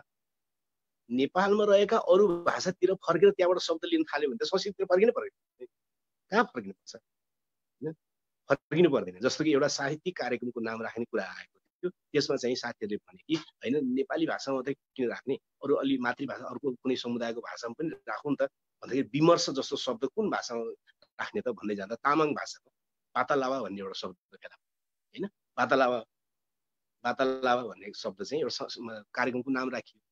अब त्यो यदि नेपालमा भएका अरू भाषातिर शब्द खोज्न नगइकन सिधै संस्कृततिर मात्रै गएको भए के हुन्थ्यो त भन्दाखेरि संस्कृतको शब्द आउँथ्यो होइन। त्यस कारणले अब जस्तो कि चाइनामा चाहिँ नयाँ शब्द आविष्कार गर्नु पर्यो, नयाँ शब्द निर्माण गर्नु पर्यो भने उनीहरू संस्कृत खोज्दै जान्छन् त, अमरकोश पल्टाउन जान्छ त उनीहरू चाइनिज समाजकै शब्द खोज्न जान्छ नि। त्यस कारणले गर्दाखेरि हामीले एउटा हाउबुझी तयार पार्नु पनि हुने भाषा, जुन भाषाबारे जे कुरा हो त्यो भाषाबारे त्यति नै भन्नुपर्ने हुन्छ। अब यसको राजनीति चाहिँ के हो त भन्यो भने चाहिँ संस्कृत भाषा र संस्कृत विद्यालयहरू र संस्कृत विश्वविद्यालयसँग मेरो तर्क के छ भने कतिपयले भन्छ नि होइन संस्कृत पढ्न चाहनेहरूको निम्ति चाहिँ एक कक्षादेखि नै पढ्ने स्कुलहरू छन् नि, त्यही गए भइहाल्यो नि। त्यो एक कक्षादेखि नै पढ्ने स्कुल संस्कृतमा किन खोल्ने भन्ने मेरो प्रश्न। यहाँ पुग्नु पर्छ। जो मातृभाषा होइन त्यो पढ्न जाने मान्छेको पनि मातृभाषा होइन भनिसकेपछि एक कक्षादेखि उसले संस्कृतमा पढ्नुपर्ने किन? र त्यो तन्किँदै कहाँ जान्छ त भने संस्कृत विश्वविद्यालय नेपालमा अनावश्यक कुरा थियो। संस्कृत विश्वविद्यालय किन अनावश्यक थियो त भन्यो भने संस्कृत भाषा मात्रै सिक्ने हो भने एउटा कुनै क्याम्पसको डिपार्टमेन्ट बनाएर सिके भइहाल्यो। विश्व भाषा पढाउने त क्याम्पस छ भनेदेखि अब संस्कृत भाषा पढाउने क्याम्पस त्यही क्याम्पसमा एउटा फ्याकल्टी खोले भइहाल्यो। संस्कृत भाषा भित्र चाहिँ अर्थशास्त्र छ, विज्ञान छ, नीतिशास्त्र छ, समाजशास्त्र छ, साहित्य छ भन्ने हो भने चाहिँ ती सबै चिजहरूलाई सम्बन्धित विश्वविद्यालयहरूका आफ्ना पाठ्यक्रमभित्र सेट गर्न किन नसके? जस्तो उदाहरणको निम्ति कौटिल्य अर्थशास्त्र संस्कृत विश्वविद्यालयमै पढ्नुपर्ने किन? हैन कौटिल्य अर्थशास्त्र अरू विश्वविद्यालयको अर्थशास्त्र विभाग अन्तर्गतको पाठ्यक्रममा राखेर पढ्न नहुने किन? यसको कुनै उत्तर छ र? यसको कुनै तर्क छ र? कौटिल्य अर्थशास्त्र त्यति बेलाको अर्थशास्त्रमा मानिएको एउटा अर्थशास्त्रको तरिका छ, अर्थशास्त्र व्याख्या गर्छ त्यसले। त्यो अर्थशास्त्र संस्कृत भाषामै, त्यो पनि संस्कृत विश्वविद्यालयमै पढ्नुपर्ने भन्ने कुनै जरुरी कुरा हो त्यो होइन। जसरी ल्याटिन भाषामा लेखिएका पाइथागोरसका टोलमीका हैन सिद्धान्तहरू चाहिँ तपाईले इंग्लिशमा पढ्न सक्नुहुन्छ। तपाईले नेपालीमा पढ्दा पनि केही फरक पर्दैन त्यो ज्यामितिहरुलाई, त्यो थ्योरीहरुलाई। भनेदेखि चाइनिजहरुले आफ्नै भाषामा पढ्छन् ती पाइथागोरसका थ्योरी पनि। भनेदेखि चाणक्यको अर्थशास्त्र चाहिँ संस्कृत विश्वविद्यालयमै र संस्कृत भाषामै पढ्नुपर्ने हो र? त्यो त कदापि हो। त्यसैगरी ज्योतिषशास्त्र चाहिँ साइन्स कलेजमा पढ्न किन नहुने? ज्योतिषशास्त्र संस्कृत विश्वविद्यालयमै संस्कृत भाषामै किन पढ्नुपर्छ र? ज्योतिषशास्त्र त विज्ञान पढाइने विश्वविद्यालयका आङ्गिक क्याम्पसहरूमा त्यसलाई पाठ्यक्रमभित्र राखेर पढ्न सकिन्छ। पढ्न सकिने कुरा केही छैन। साहित्य त हामी आर्ट्स अन्तर्गत सबैतिर बेलायतको साहित्य त पढिरहेछ आर्ट्समा भनेदेखि हिन्दुस्तानको चाहिँ त्यति बेलाको साहित्य चाहिँ संस्कृत भएका साहित्यलाई पढ्न नसक्ने भन्ने कुरा छैन। के कारणले गर्दाखेरि अब बाँकी रहन्छ एउटै मात्रै कुरा बाँकी रहन्छ, त्यो कर्मकाण्ड हैन। कर्मकाण्ड वा हिन्दू समाजमा रहेका संस्कारहरू सम्पन्न गर्ने कुरा हो। त्यसको निम्ति एउटा फ्याकल्टी खोल्दै भइहाल्यो। त्यसैले नेपालमा संस्कृत विश्वविद्यालय खोल्ने जो अवधारणा ल्यायो, भाषाको नाममा विश्वविद्यालय अवधारणा ल्यायो, त्यो वास्तवमा संस्कृत विश्वविद्यालय होइन, त्यो वास्तवमा हिन्दू विश्वविद्यालय हैन। हिन्दू समाजभित्र विकसित भएका सम्पूर्ण चिजहरूलाई चाहिँ संस्कृत भाषामा पढाउने विश्वविद्यालय, त्यो हिन्दू विश्वविद्यालय हो यथार्थमा किटेर भने। त्यसकारणले नेपालमा के हो त भन्दाखेरि चाहिँ संस्कृत विद्यालय खोल्ने, विश्वविद्यालय खोल्ने, पाठ्यक्रममा राख्ने भनेपछि चाहिँ नेपाली समाजलाई क्रमशः कुनै न कुनै तरिकाबाट फेरि हिन्दूकरणको प्रक्रियालाई निरन्तर दिने भन्ने राजनीति हो। हिन्दूकरणको प्रक्रियालाई निरन्तरता दिने राजनीति। जबकि भारतमा थुप्रै विद्वानहरूले भनिसकेको कुरा हो, प्रश्न पारिसकेको कुरा हो कि संस्कृत भाषामा भएका ग्रन्थहरू, आधारभूत ग्रन्थहरू अध्ययन गर्नका निम्ति अब संस्कृत भाषा नै सिक्नुपर्छ भने सबैको निम्ति अनिवार्य छैन, किनकि त्यो हिन्दी वा अन्य भाषामा चाहिँ अनुवाद भइसकेको छ। जसरी कुरान बुझ्नका निम्ति अरबी नै सिक्नुपर्छ भन्ने छैन, अंग्रेजी र हिन्दीमा पनि अनुवाद भइसकेको छ भने जस्तै कुरा हो त्यो त। तर एक कक्षादेखि नै अनिवार्य इत्यादि किन भनिन्छ त नेपालमा भन्यो भने चाहिँ नेपालको शासक वर्ग र शासक जाति, नेपालको शासक वर्ग र शासक जाति चाहिँ को चाहिँ अतिरिक्त खालको अनुराग, हिन्दुत्व प्रतिको अनुराग बाँकी छ। हिन्दुत्व प्रतिको अनुराग बाँकी भएको हुनाले उसलाई के लाग्छ भने त्यो चाहिँ महान जस्तो लाग्छ। जस्तै म उदाहरण पनि राख्छु कि शिक्षा मन्त्रीले चाहिँ कतिपय ठाउँमा गरेको भाषण इत्यादि हेर्दाखेरि लाग्छ, कस्तो लाग्छ भन्दाखेरि चाहिँ अहिलेका मान्छेहरूलाई, विद्यार्थीहरूलाई नैतिकवान बनाउने हैन, उनीहरूलाई योग्य नागरिक बनाउनका निम्ति पनि संस्कृत भाषा पढ्नुपर्छ भन्ने खालको तर्कहरू गर्छ। हामी सरल ढङ्गले बुझ्दा के सकिन्छ त भने संस्कृत भाषाले त्यो बेलाको समाज लेखेको छ। जुन बेला पितृसत्ता चरम थियो, जुन बेला शूद्रहरूमाथिको उत्पीडन चरम थियो, जुन बेला राजाहरूको चाहिँ सबभन्दा बढी बनाइ चढाइ हुन्थ्यो हैन, र जुन बेला दासहरूमाथि, शूद्रहरूमाथि, महिलाहरूमाथि चरम उत्पीडन हुन्थ्यो भनेपछि त्यस बेलाको नैतिकता भने पनि त्यसैको आधारमा बन्ने हो। कि नैतिकता भने त कुनै धर्मबाट फुत्त निस्किने त होइन, त्यो बेलाको समाजको अर्थ राजनीतिबाट निस्किने कुरा हो नि। त्यसकारण त्यो बेला 2000 वर्षभन्दा अगाडिको सामन्तवादी समाज, पितृसत्तावादी समाज, दास र शूद्रहरूमाथि चरम यातना दिने समाजमा नैतिकता भन्ने कुरा पनि त्यही आधारमा जन्मिएको हुन्थ्यो र त्यही पढ्ने हो त्यहाँ।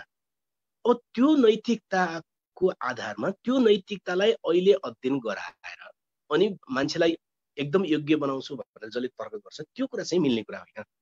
त्यसकारण त्यहाँभित्र हामीलाई चाहिने, समाजलाई चाहिने थुप्रै कुरा हुन सक्छन्। अर्को विषय, कतिपय मान्छेहरूले भन्ने गरेका छन् संसारका विभिन्न विश्वविद्यालयहरूमा पढाइ हुन थाल्यो हैन, जर्मनीमा भइरहेको छ, बेलायतमा भइरहेछ, आयरल्यान्डमा भइरहेछ, अमेरिकामा भइरहेछ, पछि नेपालमा चाहिँ किन विरोध जो भनिन्छ।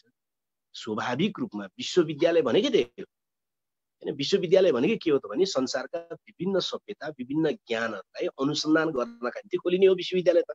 स्वाभाविक रूपमा संस्कृत भाषामा हिन्दू समाजको दक्षिण एसियाको हिन्दू समाजका थुप्रै 2000 वर्ष अगाडिका चिजहरू त्यहाँ संग्रहित भएको हुनाले त्यहाँ के भएको रहेछ भने त नामी विश्वविद्यालयमा त पढाइ नै भयो नि। स्वाभाविक कुरा त्यसको निम्ति भन्न चाहिँ हामी नेपालमा पनि नेपाल एकदम धनी भयो, यहाँका विद्वानहरूले चाहिँ एकदम राम्रोसँग काम गर्न थाले भनेदेखि नेपालमा स्वाभाविक रूपमा संसारमा रहेका विभिन्न सभ्यता अध्ययन गर्नका निम्ति क्याम्पसमा युनिभर्सिटी स्तरमा हामीले विभिन्न भाषाहरूको पढाइ त राख्छौँ नै।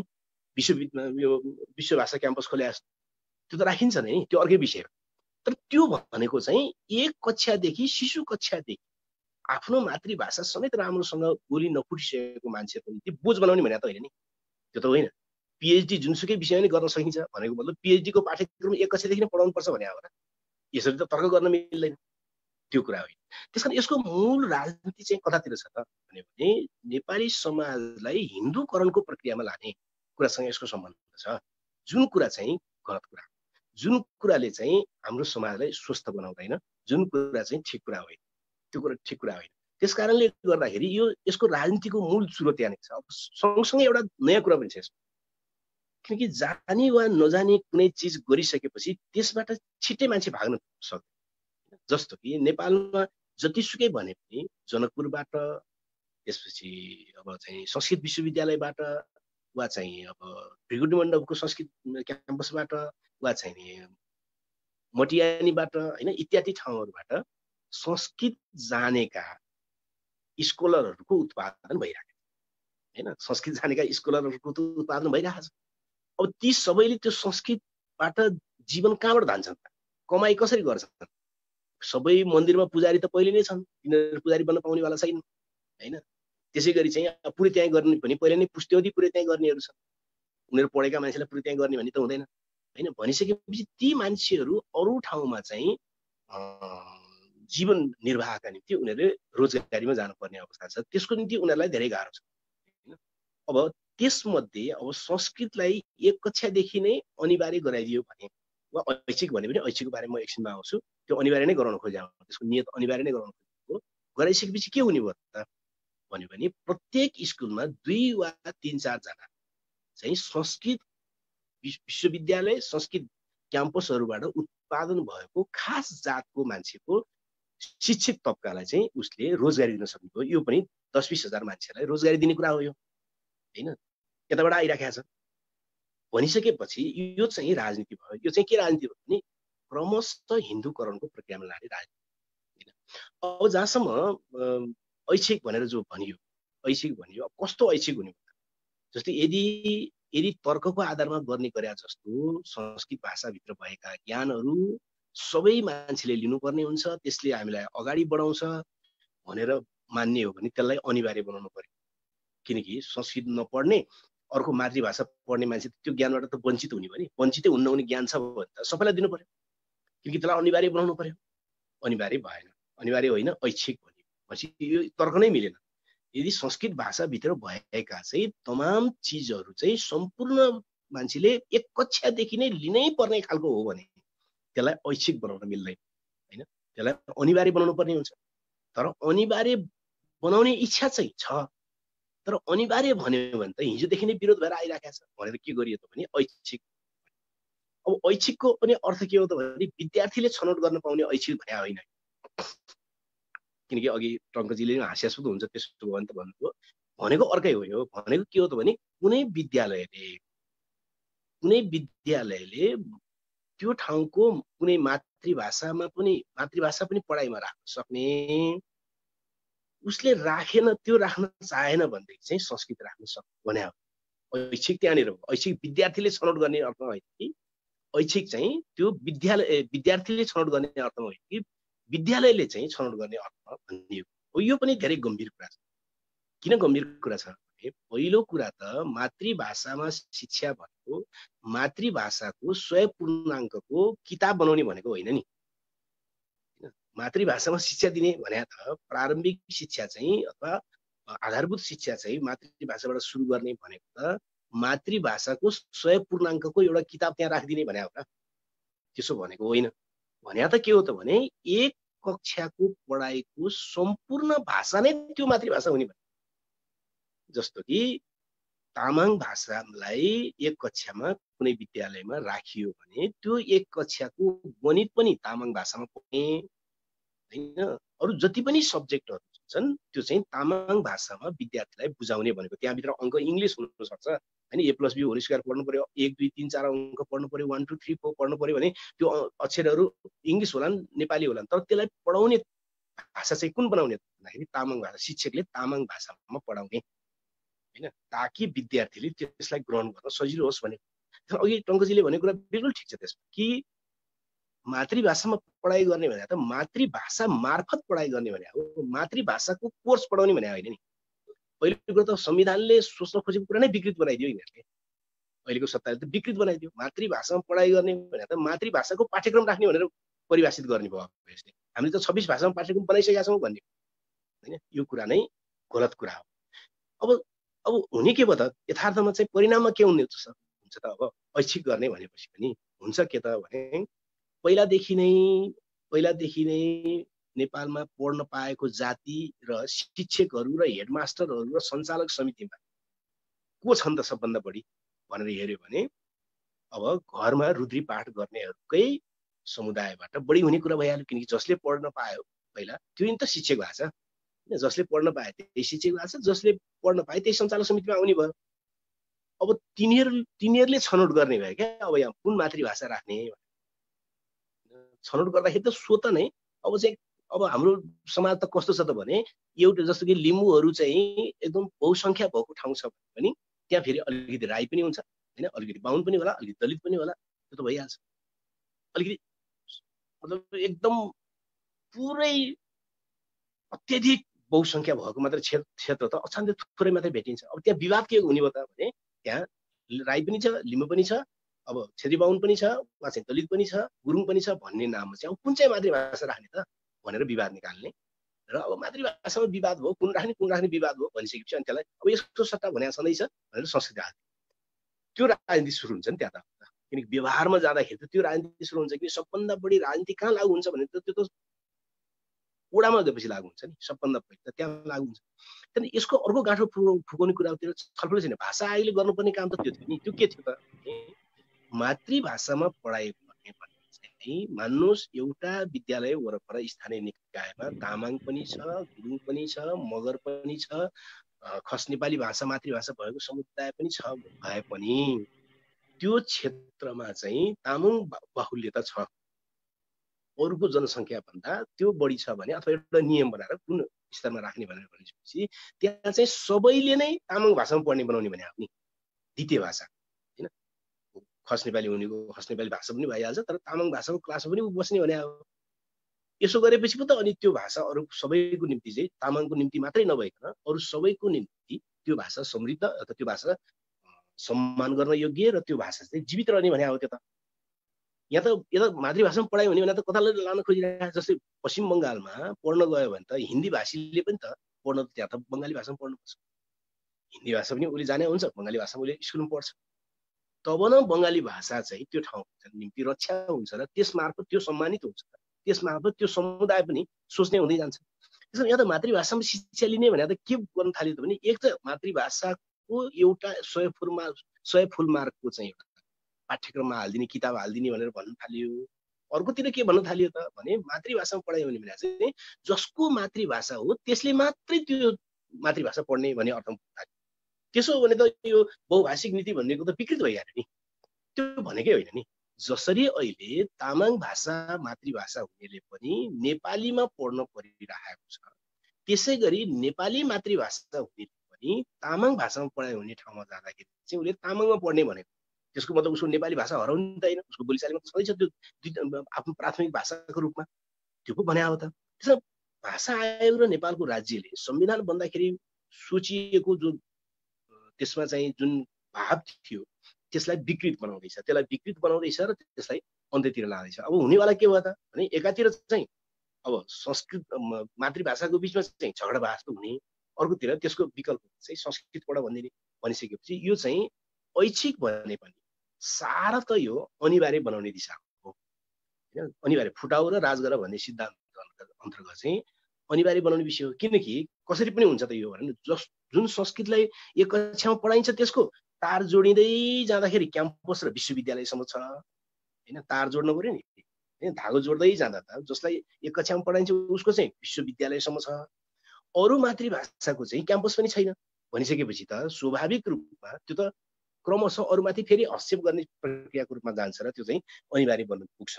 यो अनिवार्य बनाउने भनेको कुरा चाहिँ धेरै अर्थमा गलत कुरा भयो। अघि भाषाशास्त्रीय कुरा गर्दाखेरि टिकाजीले पनि भनिहाल्नुभयो कि सबभन्दा बढी जेमा बच्चाले चाहिँ ग्रहण गर्न सक्छ त्यहाँबाट सुरु गर्नुपर्छ भन्ने कुराको साथमा यहाँ नयाँ राजनीति चाहिँ के छ भने जसरी हुन्छ कुनै न कुनै नाममा चाहिँ हिन्दूकरणको प्रक्रियालाई अगाडि बढाउने भन्ने यो मलाई लाग्दछ फेरि अर्को प्रकारको हिन्दूकरणको प्रक्रियाको निम्ति ल्याइएको हो। अब पार्टीका दुईजना प्रवक्ताज्यूहरूले धेरै कुरा राम्रोसँग प्रश्न पारिसकेको हुनाले विशेष गरी संस्कृत भाषाको बारेमा धेरै कुरा बाहिर आइसकेको हुनाले मलाई अब थोरै बोले हुन्छ भन्ने लागिरहेछ। म संविधानबाट सुरु गर्छु। मलाई चाहिँ जहिले पनि संविधान चाहिँ यो देशको समुदायको मान्छेको जे होस् जसको चाहिँ मलाई धर्मग्रन्थ जस्तै लाग्छ। यो धर्मग्रन्थै हो देशको लागि, राष्ट्रको लागि। अनि संविधानमा भएकै कुराहरू लागू गर्ने गराउने हो। मैले संविधानको धाराहरूमा हेर्दाखेरि के देखिन्छ भने जम्मा 7 वटा धारामा भाषाको बारेमा चर्चा भएको छ।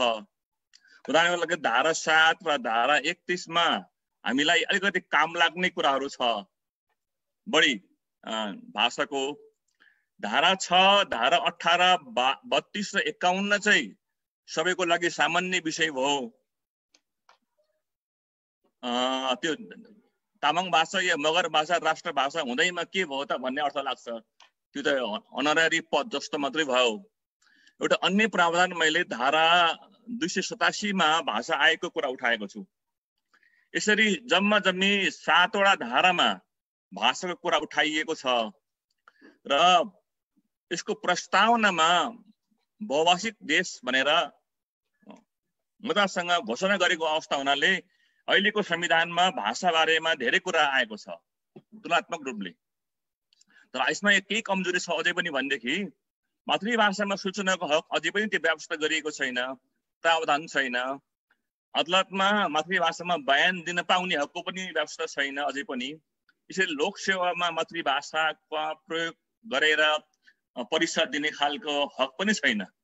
यी 3टा हक, सूचनाको हक, अदालतमा बयान दिन पाउने हक र लोकसेवामा मातृभाषामा जवाफ दिन पाउने हक, 3टा हक अहिले पनि त्यो संविधानमा छैन।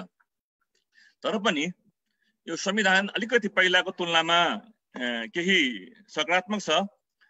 हामीले सुरुदेखि उठाउँदै आएको कुरा के थियो भने जनजाति आदिवासीहरूले मातृभाषीहरूले यो भाषिक विभेदको अन्त गरियोस् र भाषिक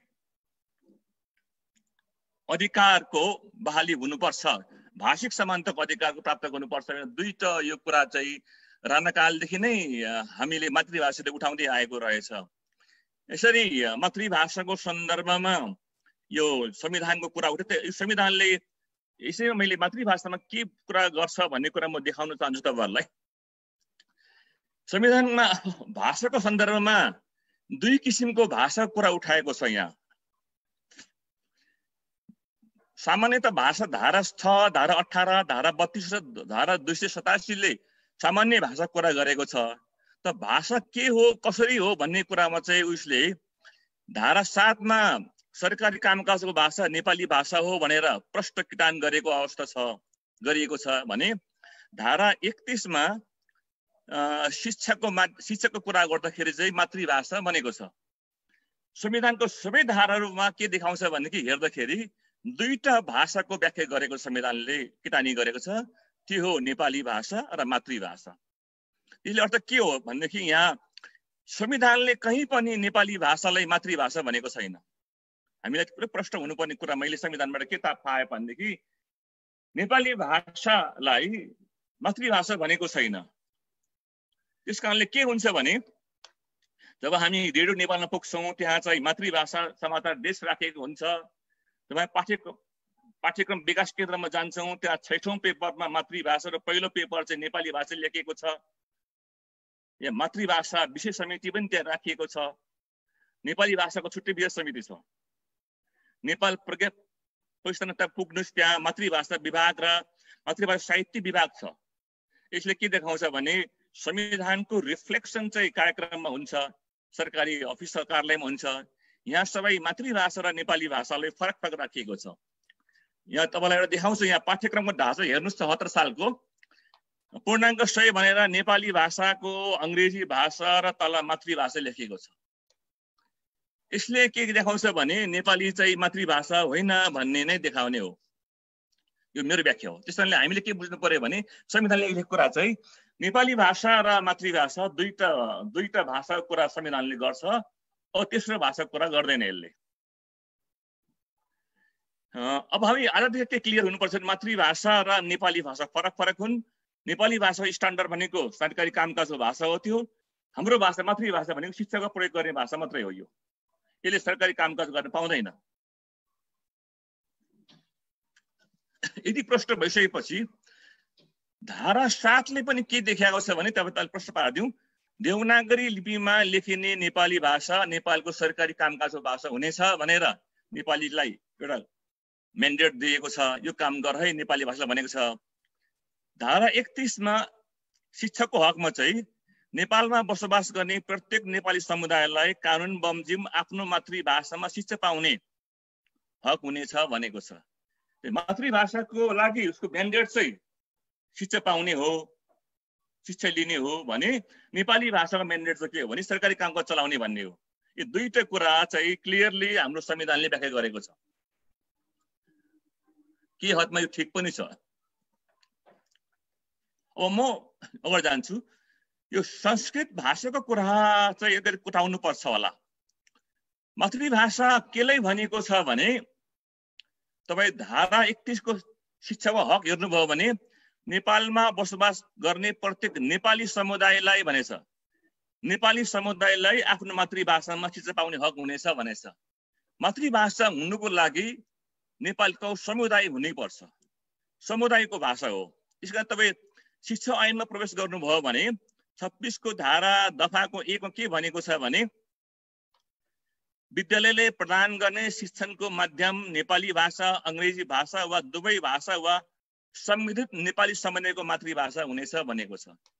यसले पनि के देखाउँछ भने मातृभाषा हुनलाई समुदाय आवश्यक छ, समुदाय चाहिन्छ।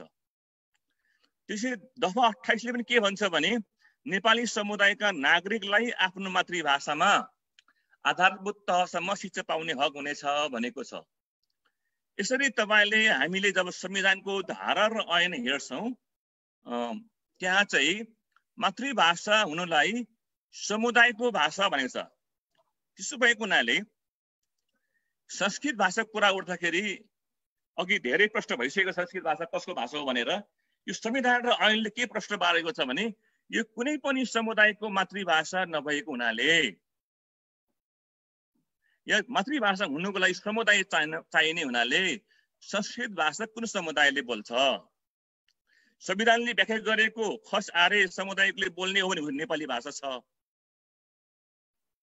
त्यसले के देखाउँछ भने संस्कृत भाषा कसैको पनि मातृभाषा होइन, किनकि यो समुदायले बोल्दैन। त्यसो भएकोले पाठ्यक्रममा यसलाई प्रवेश गर्न चाहिँ उचित छैन। यो संवैधानिक यसको आधार छैन। त्यसकारणले यो संस्कृत भाषा चाहिँ असंवैधानिक भाषा हो भनेर हामी भन्न सक्छौं। तर जनगणनाको 2001 मा र 2021 मा चाहिँ 11 मा संस्कृत भाषाको वक्ता 823 देखाएको छ 2001 मा, 58 मा र 1669 देखाएको छ 2011 अर्थात् 68 मा। यसले के देखाउँछ भने भाषाको वक्ता छ कि भन्ने देखाउँछ। तर हामी के प्रश्न हौं भनेदेखि जनगणना 2009 र 11 बाट सुरु हुँदै प्रत्येक 10 वर्ष गरेको जनगणना 46 साल 48 सालको जनगणनासम्म चाहिँ संस्कृत भाषाको उल्लेख छैन। तब 2049 सालमा संस्कृत अनिवार्य गर्ने बेलामा जब संस्कृत भाषाको व्यापक विरोध भयो त्यसपछि यहाँ वक्ताहरू देखा परेका हुन् या देखाइएको हो। तर यो डेटामा चाहिँ समुदाय नै हो भनेर विश्वास गर्ने आधार छैन। त्यस कारणले यो डेटामै विश्वास छैन, अविश्वास नै हो भन्ने मैले देखाएँ। मैले प्रश्न पार्न खोजेको के हो भने संस्कृत चाहिँ नेपालमा कसैको पनि मातृभाषा होइन, यो संविधानले पनि प्रश्न पारेको कुरा हो।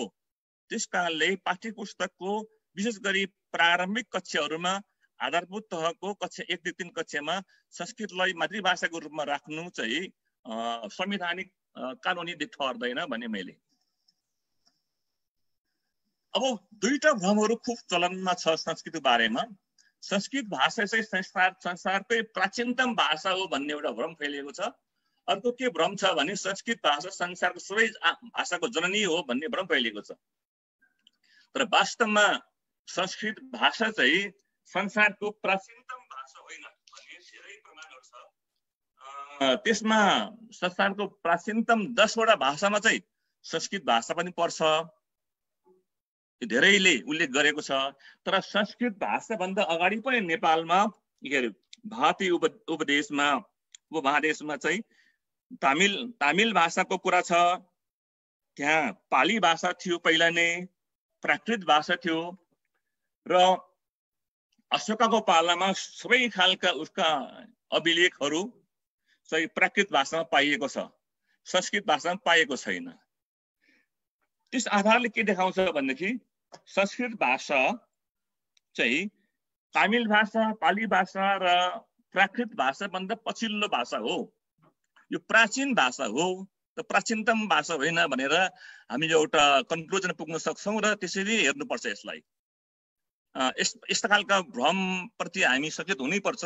विशेष गरी यो जनजाति आदिवासी जनजाति महासङ्घले आयोजना गरेको गोष्ठीमा जनजाति आदिवासीहरू पनि धेरै भएको हुनाले हामीले चाहिँ प्रश्न बुझ्नुपर्ने कुरा के हो भने संस्कृत भाषा चाहिँ प्राचीनतम भाषा होइन, यो तेस्रो चौथो तहको भाषा हो भारतीय उपमहाद्वीपमा भनेर प्रश्न बुझ्नुपर्छ। अर्को के प्रश्न हुनुपर्छ भनेदेखि संस्कृत भाषा चाहिँ संसारको सबै भाषाको जननी हो भन्ने भ्रम छ। त्यो भ्रम पनि हामीले चिर्न सक्नुपर्छ। किनकि भाषाको आफ्नो भाषिक परिवार हुन्छ, विभिन्न भाषाको विभिन्न परिवारमा आबद्ध हुन्छन्। त्यो ओरिजिनको आधारमा, उत्पत्तिको आधारमा भाषालाई भाषाशास्त्रीहरूले परिवारमा गाँसेको हुन्छ। 147 भन्दा धेरै परिवारका भाषाहरू संसारमा बोलिन्छन् भन्ने पछिल्लो तथ्याङ्क छ। त्यस आधारमा र नेपालमै भन्ने हो भने पनि नेपालमा 4 किसिमको भाषा परिवार छ। संस्कृत भाषा भारोपेली परिवारको भाषा हो। यसले के भन्छ भने भारतदेखि युरोपसम्म बोलिने त्यो बेल्टमा बोल्ने भाषा यो एउटा भाषा हो। संस्कृत जस्तै हिन्दी नेपाली पनि हो भने तामाङ जस्तो भाषा चाहिँ भोट बर्मेली या सानो तिब्बतन चीन तिब्बती परिवारमा पर्दछ। यसरी परिवारै फरक भइसकेपछि सबैको जननी हो भनेर यो दाबी गर्नुपर्ने खासै आवश्यक छैन र कसैले दाबी गर्छ भनेदेखि यसलाई सुन्नुपर्छ भन्ने छैन। त्यसकारणले यो भोट बर्मेली परिवारको भाषाको जननी फरक हो, एस्ट्रोएसेटिक परिवारको जननी फरक छ, द्रविड परिवारको भाषाको फरक हो। त्यसो भएको हुनाले यसले संस्कृत भाषाको बारेमा जुन भ्रम फैलाइरहेछ हामीलाई कि यसमा चाहिँ यो सबै भाषाको जननी हो, तर हुनसक्छ यो भारोपेली परिवारको भाषाको जननी हुनसक्छ। तर अहिले संसारमा धेरै जस्तो किताब लेख्ने र धेरै जस्तो विद्वानहरू कहिलेकाहरू यो भारोपेली नै भएको हुनाले सबैले यस भाषालाई चाहिँ विशेष गरी युट्युबहरूमा हल्ला गर्ने गरेको हुनाले पनि नेपालले यसलाई प्रभावित भएको होला र यो भ्रम फैलेको होला। तर हामी के प्रश्न हुनुपर्छ भनेदेखि संस्कृत भाषा न संसारको प्राचीनतम भाषा हो, संस्कृत भाषा न संसारको यो सबै भाषाको जननी हो। तर के हो भने यो संस्कृत भाषा चाहिँ प्रष्ट रूपमा शास्त्रीय भाषा हो। शास्त्रीय भाषा भनेको आजभन्दा 1000-2000 वर्ष 1500-2000 वर्ष अगाडिका धेरै ग्रन्थहरू लेखिए जो अहिले जो बोलचालीमा रहेनन्, हुँदैनन्। भाषा चाहिँ बोलचालीमा नभएको हुनाले यो यसलाई मृत भाषा घोषणा गर्छ। भाषाशास्त्रीको दृष्टिकोणमा जब दुईजना मान्छेले भाषामा कम्युनिकेट गर्दैन, बोलचाली गर्दैन भने त्यो भाषालाई मृत भाषा मानिन्छ। संस्कृत भाषा शास्त्रीय भाषा हो, यसमा धेरै ग्रन्थहरू छन्। यो मुख भाषा हो भनेको अर्थ चाहिँ यसमा किताबहरू लेखिएको छ, धेरै ग्रन्थहरू छन्, धेरै ज्ञान विज्ञान पनि छ होला। तर यो शास्त्रीय भाषा हो। यसले क्लासिकल ल्याङ्ग्वेज भन्छ। यसमा ज्ञान विज्ञान धेरै भएको हुनाले यसलाई पढ्न आवश्यक छ निश्चित रूपमा। तर कसले पढ्ने, कहाँ पढ्ने भन्ने कुरा यसको ठाउँ र ठेगाना हुन्छ छ। अर्को चाहिँ यो कर्मकाण्डको भाषा हो। त्यस कारणले अघि आहुतिजीले धेरै प्रश्न पाइसक्नु भएको छ। यो कर्मकाण्डको भाषा हो। त्यस कारणले कर्मकाण्ड गर्नको लागि पनि कर्मकाण्ड भनेको पृथ्वीलाई बुझाउनको लागि यो भाषाको प्रयोग हुन्छ। त्यस कारणले यो कर्मकाण्डको भाषा हो र यो संस्कृत भाषा शास्त्रीय भाषा हो भनेर त्यस कारणले हामीले पढ्नु पढाउनु चाहिँ यसको ठाउँ छ। म अलिक अगाडि बढेँ। मातृभाषामा शिक्षाको कानुनी व्यवस्थाको बारेमा केही साथीहरूले अघि प्रश्न उठाइरहेको थियो, सोधिरहनु भएको थियो। उसमा मातृभाषाको सम्बन्धमा चाहिँ यो अहिलेको संविधानले धेरै कुरा बोलेको छ। उदाहरणको लागि धारा 31 मा शिक्षा सम्बन्धी हकमा भनेको छ नेपालमा बसोबास गर्ने प्रत्येक नेपाली समुदायलाई आफ्नो मातृभाषामा शिक्षा पाउने हक हुनेछ। यसरी मातृभाषामा शिक्षा पाउने हकको व्यवस्था गरिएको छ र यो धारा 31 को 1 मा चाहिँ आधारभूत तहसम्म भनेको छ। आधारभूत तह भनेको कक्षा 1 देखि 8 सम्मको हो। त्यसैले यहाँ प्रष्ट रूपमा मातृभाषामा शिक्षाको व्यवस्था गरिएको छ। तपाईले यो शिक्षा ऐन पनि 75 मा हेर्नुस्, त्यहाँ के भन्छ भने विद्यालयले प्रदान गर्ने शिक्षणको माध्यम नेपाली भाषा, अंग्रेजी भाषा वा दुवै भाषा वा सम्बन्धित नेपाली समुदायको मातृभाषा हुन सक्नेछ भनेको छ। यसैले यहाँ ऐनले पनि मातृभाषामा शिक्षा कुरा उठाएको छ। त्यसैगरी मातृभाषी शिक्षा सम्बन्धी व्यवस्थाको दफा 18-28 मा शिक्षा ऐनले के भन्छ भने नागरिकलाई, नेपाली समुदायका नागरिकलाई आफ्नो मातृभाषामा आधारभूत तहसम्म वा माध्यमिक तहसम्म शिक्षा पाउने हक हुनेछ भनेको छ। त्यसैले यो शिक्षा ऐनको धारा दफा 28 ले त आधारभूत तहसम्म मात्रै होइन, माध्यमिक तहसम्म अर्थात् कक्षा 9 देखि कक्षा 12 सम्म पनि शिक्षा प्राप्त गर्न सकिन्छ भनेर तोकेको छ। यहाँ हामीले अलिक प्रश्न भन्ने कुरा के हो भने ऐनले व्यवस्था गरेको कुरा मातृभाषा विषयको रूपमा हो कि मातृभाषा माध्यमको रूपमा हो भन्ने छ। तर यो के क्लियर प्रश्न हुनुपर्छ भनेदेखि मातृभाषामा शिक्षा मा भनेको चाहिँ माध्यम हुन्छ र मातृभाषा को भन्यो भने चाहिँ विषयको रूपमा हुन्छ। संविधानले प्रष्ट मातृभाषामा शिक्षा भनेर प्रष्ट उल्लेख गरेको अवस्था छ। शिक्षा ऐन पनि मा या दफा 26 को 1 मा त शिक्षणको माध्यम भाषै भनेर मातृभाषाको माध्यमबाट भन्ने नै प्रष्ट भएको छ। त्यसैगरी अझ यसलाई प्रष्ट नहोला भनेर यो शिक्षा ऐनको परिभाषामा मातृभाषामा शिक्षाको या यसलाई बोलचालीमा अलि व्यवहारमा चाहिँ बहुभाषिक शिक्षा पनि भनिन्छ, मल्टिलिङ्गुअल एजुकेसन भनिन्छ। मल्टिलिङ्गुअल एजुकेसन चाहिँ मातृभाषाको माध्यमबाट दिइने शिक्षा हो भनेर परिभाषा नै क्लियर गरेको अवस्था छ। त्यसकारणले त्यसो भएकोले स्पष्ट रूपमा मातृभाषाको माध्यमबाट शिक्षा दिनुपर्छ भनेर ऐन कानुनले व्यवस्था गरेको छ। तर के बुझ्नुपर्छ हामीले भनेदेखि अहिलेसम्म नेपाल सरकारले मातृभाषाको माध्यमबाट शिक्षा दिने प्रयास गरेन। उसले जहिले पनि संस्कृत यो संविधानको चाहिँ गलत व्याख्या गरेर मातृभाषामा भनेको शिक्षालाई चाहिँ मातृभाषाको शिक्षा भनियो, को बुझ्यो उसले, अनि विषयको रूपमा दियो। यसरी संविधानको धारालाई कुल्चिएर व्याख्या गरेर माध्यममा पढाउनु पर्ने, माध्यमको रूपमा पढाउनु पर्ने शिक्षालाई चाहिँ विषयको शिक्षा बनाइदिएको छ। यसले के गरिदिन्छ भनेदेखि हामीलाई चाहिँ जबरजस्त रूपमा मातृभाषाको माध्यमबाट बालबालिकालाई पढ्नु नपाएर मातृभाषाको विषयको रूपमा पढ्ने व्यवस्था गरिदियो पाठ्यक्रम विकास केन्द्रले। विशेष गरी पाठ्यक्रम विकास केन्द्र यसमा धेरै दोषी छ। उसैले व्याख्या गरेको। हामीले पटक संविधानको यस्तो छ भनेर भन्दाखेरि उहाँले होइन यसको व्याख्या त यस्तो हो नि अमृतजी भनेर उहाँहरूले विषयको रूपमा लानु भएको छ। यसरी मातृभाषाको माध्यमको शिक्षालाई विषय रूपमा बनाएर हाम्रो बालबालिका जो पुरै मातृभाषामा हुन्छन्, स्कुलको शिक्षकको भाषा बुझ्दैनन्, उसले कहिले पनि शिक्षकको भाषा बुझ्न सकेन र ऊ जहिले पनि स्कुल ड्रप आउटमा पुग्यो, शिक्षकको भाषा नबुझ्दाखेरि उसले स्कुल छोड्नु पर्यो। यस प्रकारले मातृभाषाको संविधानलाई नै गलत व्याख्या गर्ने मानिसहरू भनेको नेपाल सरकारका कर्मचारीहरू हुन्। हुन त आज मलाई राष्ट्र सेवक भन्दो रहेछ, तर मैले चाहिँ मातृभाषाको सन्दर्भमा कुरा गर्दाखेरि राष्ट्र सेवक नभएर उहाँहरू कर्मचारी नै हुन् भन्ने चाहिँ मलाई लाग्छ। नेपाल सरकारको बहु शिक्षा कानुनको ढाँचा जो आएको छ त्यसले प्रश्न के भनेको थियो भने ६६ मा प्री स्कुलमा शिशु कक्षामा शिक्षाको माध्यम स्थानीय मातृभाषा हुनेछ। कक्षा 1 देखि 3 सम्म भाषा विषय अङ्ग्रेजी र नेपाली भाषा बाहेक सबै चाहिँ मातृभाषाको माध्यमबाट पढाउने भनेर व्याख्या गरेको अवस्था हो। कक्षा 4 सम्म चाहिँ शिक्षाको माध्यम मातृभाषा र सरकारी कामकाजको भाषा पनि हुने छनौटको थियो र 6 देखि 8 सम्मको आधारभूत शिक्षामा चाहिँ सरकारी कामकाजको भाषा र विद्यालय चाहेमा मातृभाषा पनि प्रयोग गर्न सकिने र अनौपचारिक शिक्षा मातृभाषामा दिने भनेर एक प्रकारको कमिटमेन्ट शिक्षा मन्त्रालयबाट आएको हो ६६ मा। तर यसलाई चाहिँ कार्यान्वयनमा गरेको देखेन। अर्को के प्रश्न पारिदिउँ भने मातृभाषाको शिक्षा, अझ म थोरै अन्तर्राष्ट्रिय कुराहरू गर्छु।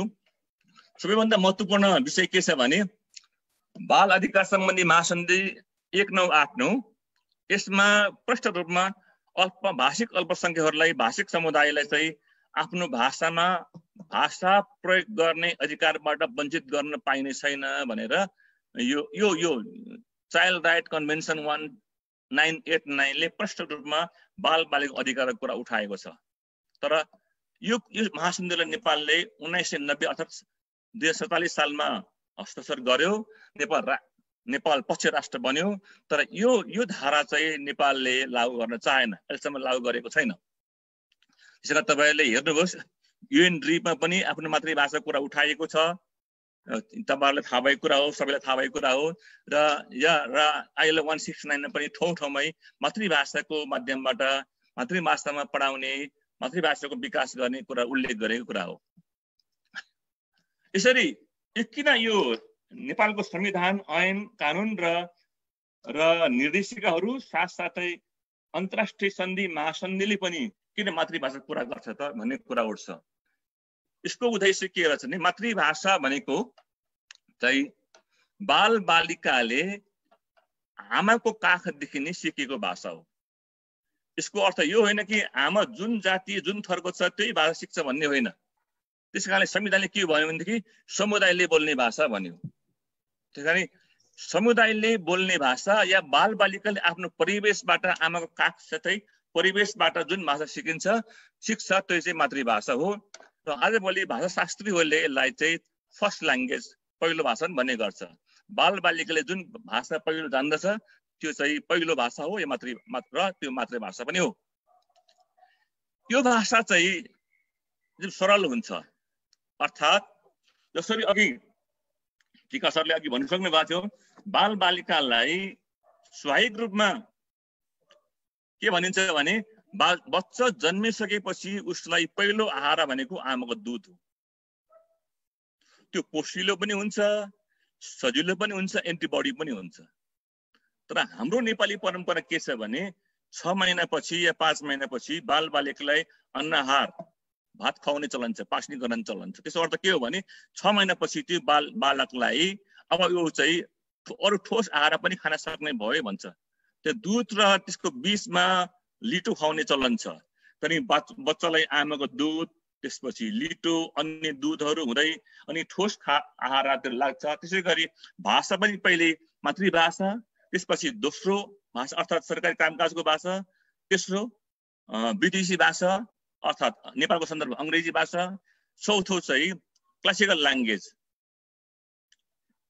शास्त्रीय भाषा संस्कृत संस्कृत।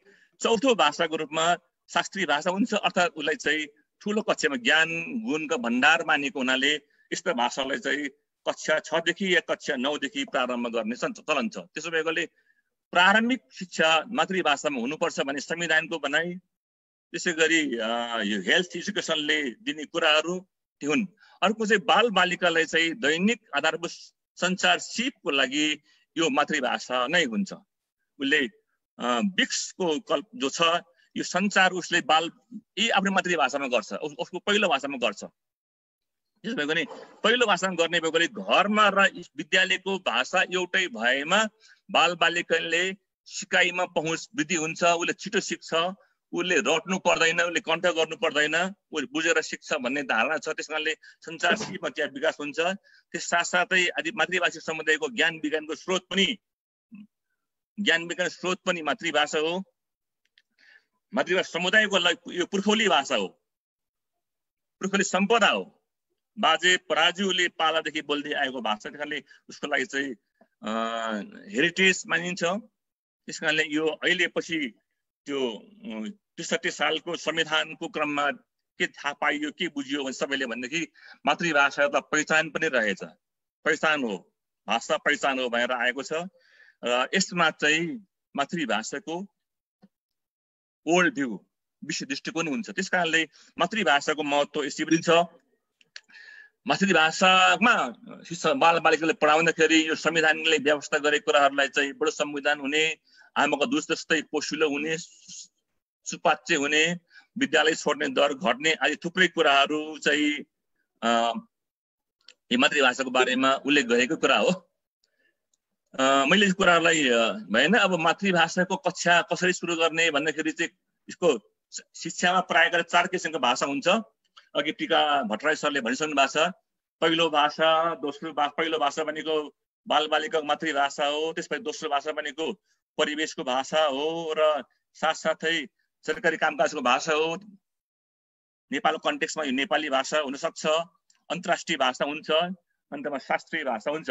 यसरी नेपालमा यो क्रममा पनि पठन पाठन भइरहेको छ। पाठ्यक्रम विकास केन्द्रले तयारी गरेको सबै डकुमेन्टमा यो क्रममा मिलाएको पनि छ। संस्कृत भाषा कहाँ अहिले संस्कृत भाषाको कुराहरू अघि धेरै कुरा आइसकेको छ, मैले केही भन्नु पर्दैन। त्यही पनि यहाँ संस्कृत शिक्षामा गुरुकुल विद्याश्रममा वेद विद्याश्रममा पनि यो पठन पाठन भइरहेकै हो। कक्षा 9 दशम पढाएको छ संस्कृत विश्वविद्यालय अनि धेरै विद्यापीठहरूमा यो पढाइरहेकै अवस्था छ। यो भाषामा पढाइ भएको छैन, यो भाषाको बारेमा चाहिँ सरकारको कम लगानी छ भनेको होइन। हामीले संस्कृत भाषाको विरोधको कुरा उठाउन चाहिँ यो भाषालाई बालबालिकालाई आधारभूत तहमा राखेर होइन, यसलाई चाहिँ उसको तह भनेको चाहिँ क्लासिकल ल्याङ्ग्वेजको तह, ज्ञान विज्ञानको तहमा राख्नुपर्छ भनेकै हो र सरकारले गरेको अवस्था पनि छ।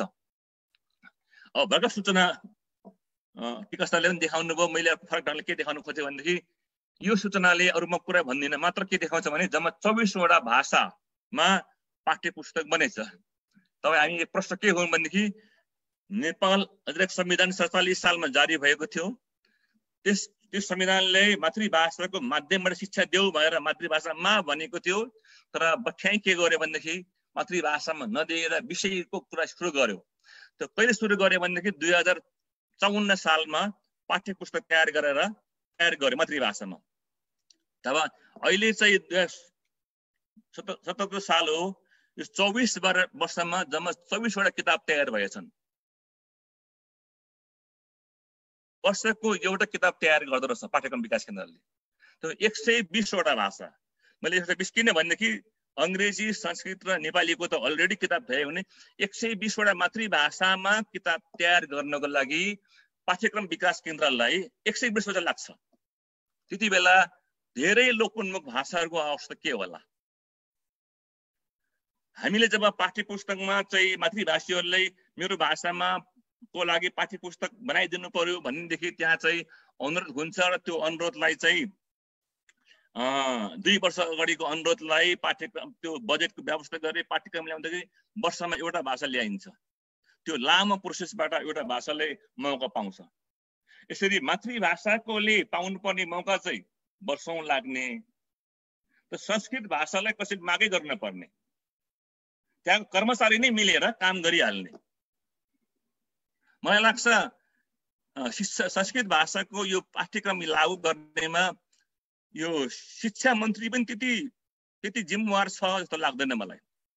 यो कसरी यो उप ठ्याङ गरेर यो माथि पुग्छ त? त्यो कि पाठ्यक्रममा छैन, पाठ्यपुस्तकमा छैन, पाठ्यक्रमको ढाँचामा नभएको कुरा चाहिँ यो कसरी फेर आउँछ? यो चाहिँ संविधानलाई पनि नाक्न सक्ने क्षमता के हो भन्ने प्रश्न उठ्छ। नेपालको राष्ट्रपति र प्रधानमन्त्रीलाई पनि संविधानभित्र बस्नु पर्ने व्यवस्था छ, अवस्था छ, तर शिक्षाको रहेको कर्मचारीलाई चाहिँ यो संविधान नलाग्ने भन्ने चाहिँ कस्तो खालको व्यवस्था हो? यस बारेमा मातृभाषी समुदायले बडो चराको ढङ्गले बुझ्नु आवश्यक छ। यो ऐन कानुन व्यवस्था भएको कुरा होइन। त्यसरी मैले के कुरा उठाएँ भनेदेखि प्रष्ट रूपमा नेपालको अहिलेको संविधानले, नेपालको संविधान 2072ले र शिक्षा ऐनले मातृभाषामा शिक्षालाई ग्यारेन्टी गरेको छ। यो मौलिक हकमा राखेको छ। त्यसैले मातृभाषी बाल बालिकाले आफ्नो मातृभाषामा शिक्षा पाउनु उसको अधिकार हो। तर गएको 250 वर्षदेखि यी बाल बालिकाहरू, वर्ड मैले अङ्ग्रेजीमा प्रयोग गरेँ, लिङ्ग्विस्टिक जेनोसाइड इन एजुकेसन, अर्थात् शिक्षामा यी बाल बालिकाहरूको, मातृभाषी बाल बालिकाको संहार भएको छ। यस प्रकारको संहार पटक पटक भयो। तर अहिले गणतन्त्रात्मक देशको स्वरूप भएको बेलामा पनि, संघीयता राज्यको व्यवस्था हुँदाखेरि पनि स्थानीय तहलाई आधारभूत तहसम्मको शिक्षा, माध्यमिक तहसम्मको शिक्षाको अधिकार दिइसक्दाखेरि पनि पाठ्यक्रम विकास केन्द्र किन यसरी जागरिलो बन्छ? यो बडो सोचनीय प्रश्न छ। यो धेरै धेरै गम्भीर प्रश्न छ। तर हामीले के बुझ्न आवश्यक छ भने भाषा चाहिँ अधिकारको सोर्स अफ पावरको स्रोत भएको हुनाले यहाँ जहिले पनि भाषाको राजनीति हुन्छ। र अहिले पनि मातृभाषाको लागि यो राजनीति भएको छ। अहिले तपाईले यो 1 वर्ष यताको तपाईको आफ्नो परिवेशको कुरा हेर्नुभयो भने, 1-2 वर्षको परिवेश हेर्नुभयो भने नेपाली तामाङ यो मातृभाषालाई 3 प्रकारका चुनौतीहरू छन्, 3 प्रकारको आक्रमण भइरहेको छ। एउटा आक्रमण के हो भनेदेखि एक किसिमको विद्वानहरू के भन्छन् भने नेपाली भाषा त मर्न लागिसक्यो, अमृतजी या तपाईँहरूले पनि भन्नु होला, मातृभाषाकै कुरा गर्ने भन्न खोजेको हो। अर्थात् नेपाली भाषाकै अवस्था बेहाल भइसक्यो भनेर एक प्रकारको गाली गर्ने एउटा ग्रुप छ, जसले चाहिँ मातृभाषाको निरुत्साहित गराउँछ। दोस्रो ग्रुप के छ भने भर्खर एउटा प्राडको इन्टरभ्यू आएको छ 1 हप्ताभित्र नै। उहाँ लगाएको कुरा के छ भने अब अङ्ग्रेजी माध्यममा जाने हो, अङ्ग्रेजी पढ्ने हो। मातृभाषा बाल बालिकाले, अभिभावकहरू आफ्नो बच्चालाई अङ्ग्रेजी पढाउन चाहन्छन्, मातृभाषा बोल्दैनन्। यसरी यो अङ्ग्रेजीको माध्यममा जाने, अङ्ग्रेजी पढ्नुपर्छ क्लास 1 देखि नै भन्ने एउटा ग्रुप छ। तेस्रो ग्रुप यो संस्कृत देखिहाल्यो, जबरजस्त लाद्ने, यसरी नेपाली भाषा मर्न लाग्यो भनेर आक्रमण गर्ने किसिमको निरुत्साहित गर्ने समूह, त्यसै गरी अङ्ग्रेजी माध्यममा जानुपर्छ भन्ने समूह र ऐच्छिक या माध्यम के ऐच्छिक वा अनिवार्य रूपमा संस्कृतले लाग्नुपर्ने, यो 3 प्रकारको एउटै ग्रुप हो। फेरि एउटै जाति, एउटै भाषी समुदायको यो आक्रमण छ। उनीहरूले के भन्ने गर्छन् भने मातृभाषा बाल बालिकाहरू, अभिभावकहरू मातृभाषामा पढाउन चाहँदैनन् भन्छन्। त्यो त्यस्तो आरोप लगाउँछ उनीहरूले। तर तपाईँहरूले बुझ्नुपर्ने कुरा के हो भने गएको लगभग राणाकालदेखि नै संस्कृत भाषा पढाउँदै आएको हो नेपालमा। गएको 200 वर्ष यता या 250 वर्ष यता आएको कुरामा हेर्दाखेरि संस्कृत भाषामा संस्कृतका विद्वान बनेर संस्कृत युनिभर्सिटीमा प्रोफेसर भएर ती बालबालिकाले आफ्नो बालबालिकाले संस्कृत भाषा, तीन बच्चा बालबालिकाले संस्कृत भाषा बोल्छ कि बोल्दैन? सरकारको त्यत्रो ठुलो लगानी भएको अवस्था छ, भयो, गरिरहेको छ भने संस्कृतका प्रोफेसरको छोराछोरीहरूले संस्कृत भाषामा नबोल्नु, नपढाउनु, तर मातृभाषाको कुरा उठ्दाखेरि चाहिँ बोल्दैनन् भन्नु चाहिँ कहाँसम्मको न्याय कुरा उठ्छ? यस्तै कुराहरू मूल रूपमा यसरी मैले तपाईँलाई के प्रश्न पारे छोटाउँ भनेदेखि नेपाली भाषा संविधान त मातृभाषा होइन, प्रश्न भएको छ। त्यस कारणले यसले अन्तर्राष्ट्रिय मातृभाषा दिवसहरूमा नेपाली भाषाले भाग लिनु चाहिँ हास्यास्पद हुन्छ। संस्कृत भाषा पनि मातृभाषा होइन, यसले कक्षा 1मै प्रवेश पाउने भनेर जो हुन्छ यो गैर संवैधानिक कुरा हो, यो मातृभाषा नै होइन भन्ने प्रश्न भइसकेको छ। त्यसो भए मातृभाषाको लागि नेपालको संविधान ऐन कानुनले संवैधानिक व्यवस्था भएको हुनाले यसको बारेमा हामी आजभोलिदेखि नै आजभोलि यही वर्षदेखि चाहिँ सबै क्षेत्रमा सबै ठाउँमा चाहिँ मातृभाषाको माध्यमबाटै विषयको होइन मातृभाषाको माध्यम भनेको चाहिँ एक्सेस टु नलेज ज्ञानमा पहुँच बढाउने हो। यो माध्यम भनेको चाहिँ बालबालिकाले मातृभाषा सिकाउने तामाङको भाषाको माध्यम भनेको तामाङ भाषा बच्चाले सिकाउन खोजेको होइन, सिकाउनु होइन यो। किनकि भाषालाई बच्चालाई उसले चुज गर्न पाउनुपर्छ के पढ्ने हो। त्यस कारण उसले तामाङ भाषा त माध्यम मात्रै हो, उसले त्यहाँ ज्ञान विज्ञान पढ्छ, सामाजिकदेखि विज्ञान सबै विषयहरू चाहिँ तामाङ भाषाको माध्यमबाट पढ्ने हो। त्यसको अर्थ चाहिँ ज्ञानमा पहुँच बढाउने हो। बच्चाले तामाङ भाषा पढेको होइन, आफूले सिकेको जानेको सानोदेखि जानेको भाषाको माध्यमबाट विभिन्न विषयको ज्ञान आर्जन गर्ने हो। त्यसकारणले ज्ञानमा पहुँच बढाउनुको लागि मातृभाषाको महत्त्व छ र यसलाई पढाउनु पर्छ भन्ने हो। यसको अर्थ यो होइन कि मातृभाषालाई विषयको रूपमा पढाउनु हुँदैन। त्यसकारण मातृभाषालाई कक्षा 1 देखि विश्वविद्यालय तहसम्म पढाउनुमा कुनै रोकटोक छैन। अहिले कयौं भाषाहरू नेवारी भाषा लगायतले विश्वविद्यालयमा पढाइरहेको छ, तर हाम्रो जाँगर यत्र कम छ। त्यसकारणले अब जनजाति महासङ्घसँग आबद्ध सबै जनजातिहरूलाई मेरो अनुरोध के हो भने मातृभाषामा शिक्षालाई संविधानत कानुनत अन्तर्राष्ट्रिय सन्धि सम्झौताले पनि सन्धि महासन्धिले पनि पढाऊ भनिसकेपछि अब यी नेपालका सरकारका यी कर्मचारीहरू जसले चाहिँ संस्कृत भाषालाई लाँदै मातृभाषालाई मार्नु खोज्दैछ, यसको लागि चाहिँ तपाईँले याद गर्नु होला सबभन्दा ठुलो हतियार चाहिँ उनीहरूले आरपीलाई प्रयोग गर्यो। आरपी माध्यमबाट गाउँ विद्यालय पुगेर मातृभाषा अहिलेको जमाना के पढ्ने अङ्ग्रेजी पढ्नुपर्छ भनेर यो अभिभावकलाई रटाउने काम चाहिँ आरपीहरूबाट भएको थियो रह्यो र अहिलेको व्यवस्थामा अहिले चाहिँ खारिज गरेको छ। यसरी अङ्ग्रेजी भाषाको जो माहौल उनले खडा गरेको थियो त्यो माहौलले अहिले चाहिँ नेपाली भाषालाई पनि खान थाल्यो भनेर जो अहिले बजारमा जो अब विज्ञजनमा हल्ला चलाउन थालेपछि पाठ्यक्रम विकास केन्द्र कर्मचारीहरू अति नै बाठो भएर संस्कृतिलाई त्यहाँ लगेर नैतिकवानको शिक्षा र मातृभाषाको बारेमा धन्यवाद। पत्रकार गणेश राईजीले त्यहाँ एउटा प्रश्न गर्नु भएको छ त्यहाँ दाइ स्कुलमा एकचोटि त्यसलाई रेस्पोन्स गर्दिन कि त्यो अलिकति जेन्युन जस्तो लागिरहेछ। अनि अर्को एउटा कुरा छ दाइ लिङ्गो कुरा छ, यसलाई व्यावहारिक रूपमा कसरी सल्टाउने होला? नेपाली भाषा एउटा लिङ्गो फ्रेङ्काको रूपमा छ, त्यसलाई पठन पाठनमा ल्याउँदाखेरि बहुभाषी कक्षा कोठा हुँदाखेरि नेपाली चाहिँ त्यसको माध्यम भाषा अलिकति अधिकांश भइरहेको छ, तर अरू सबै भाषा त्यो स्तरमा नहुँदा त्यसलाई व्यावहारिक रूपमा कसरी सल्टाउने होला भन्ने एउटा प्रश्न देखिन्छ त्यहाँ। यसबारेमा भाषा आयोगले पनि काम गरिरहेको छ र पाठ्यक्रम विकास केन्द्रले पनि काम गरेको। त्यो के हो भनेदेखि प्रत्येक सरकारी कामको भाषा र परिवेशको भाषा चाहिँ सेकेन्ड ल्याङ्ग्वेज दोस्रो भाषा हुन्छ। दोस्रो भाषा पढ्ने तरिका फरक हुन्छ। अहिले हामीले पढिरहेको नेपाली चाहिँ पहिलो भाषाको रूपमा पढिरहेको छौँ। छेत्री बाहुनले बुझ्ने र तामाङ शेर्पाले बुझ्ने एउटै भयो त्यो होइन। किनभनेदेखि नेपाली बच्चाले पढ्दाखेरि सीता आई र राम आयो भन्छ। यो आयो र आईको भेद चाहिँ शेर्पाको तामाङ बच्चाले बुझ्दैन। त्यसै गरी म खान्छु, खान्छौँ, खान्छिन् यस्ता खालको विभेद चाहिँ यो एग्रिमेन्ट सिस्टम चाहिँ जनजाति मातृभाषीहरूमा नभएको हुनाले विशेष गरी भोटबरी पनि नभएको हुनाले यो नेपाली भाषालाई दोस्रो भाषाको रूपमा कसरी पठन पाठन गर्न सकिन्छ भनेर भाषाविद लगायत शिक्षाविदहरूले अध्ययन गरेको छ, मात्रै लागू गर्न मात्रै बाँकी हो। यो लागू गर्न सक्यो भनेदेखि तामाङ बच्चाले नेपाली पढ्दाखेरि अहिलेको नेपाली नभएर उसलाई छुट्टै नेपाली किताब हुन्छ। त्यो नेपाली किताब चाहिँ तामाङ र नेपाली भाषाको व्याकरण र कल्चर तुलना गरेर पढाइन्छ। त्यसो हुँदाखेरि नेपाली पनि राम्रोसँग बुझ्ने र प्रष्ट हुने चाहिँ सजिलो छ। त्यस कारणले नेपाली भाषालाई सेकेन्ड ल्याङ्ग्वेज पढाउने व्यवस्था हुनुपर्छ।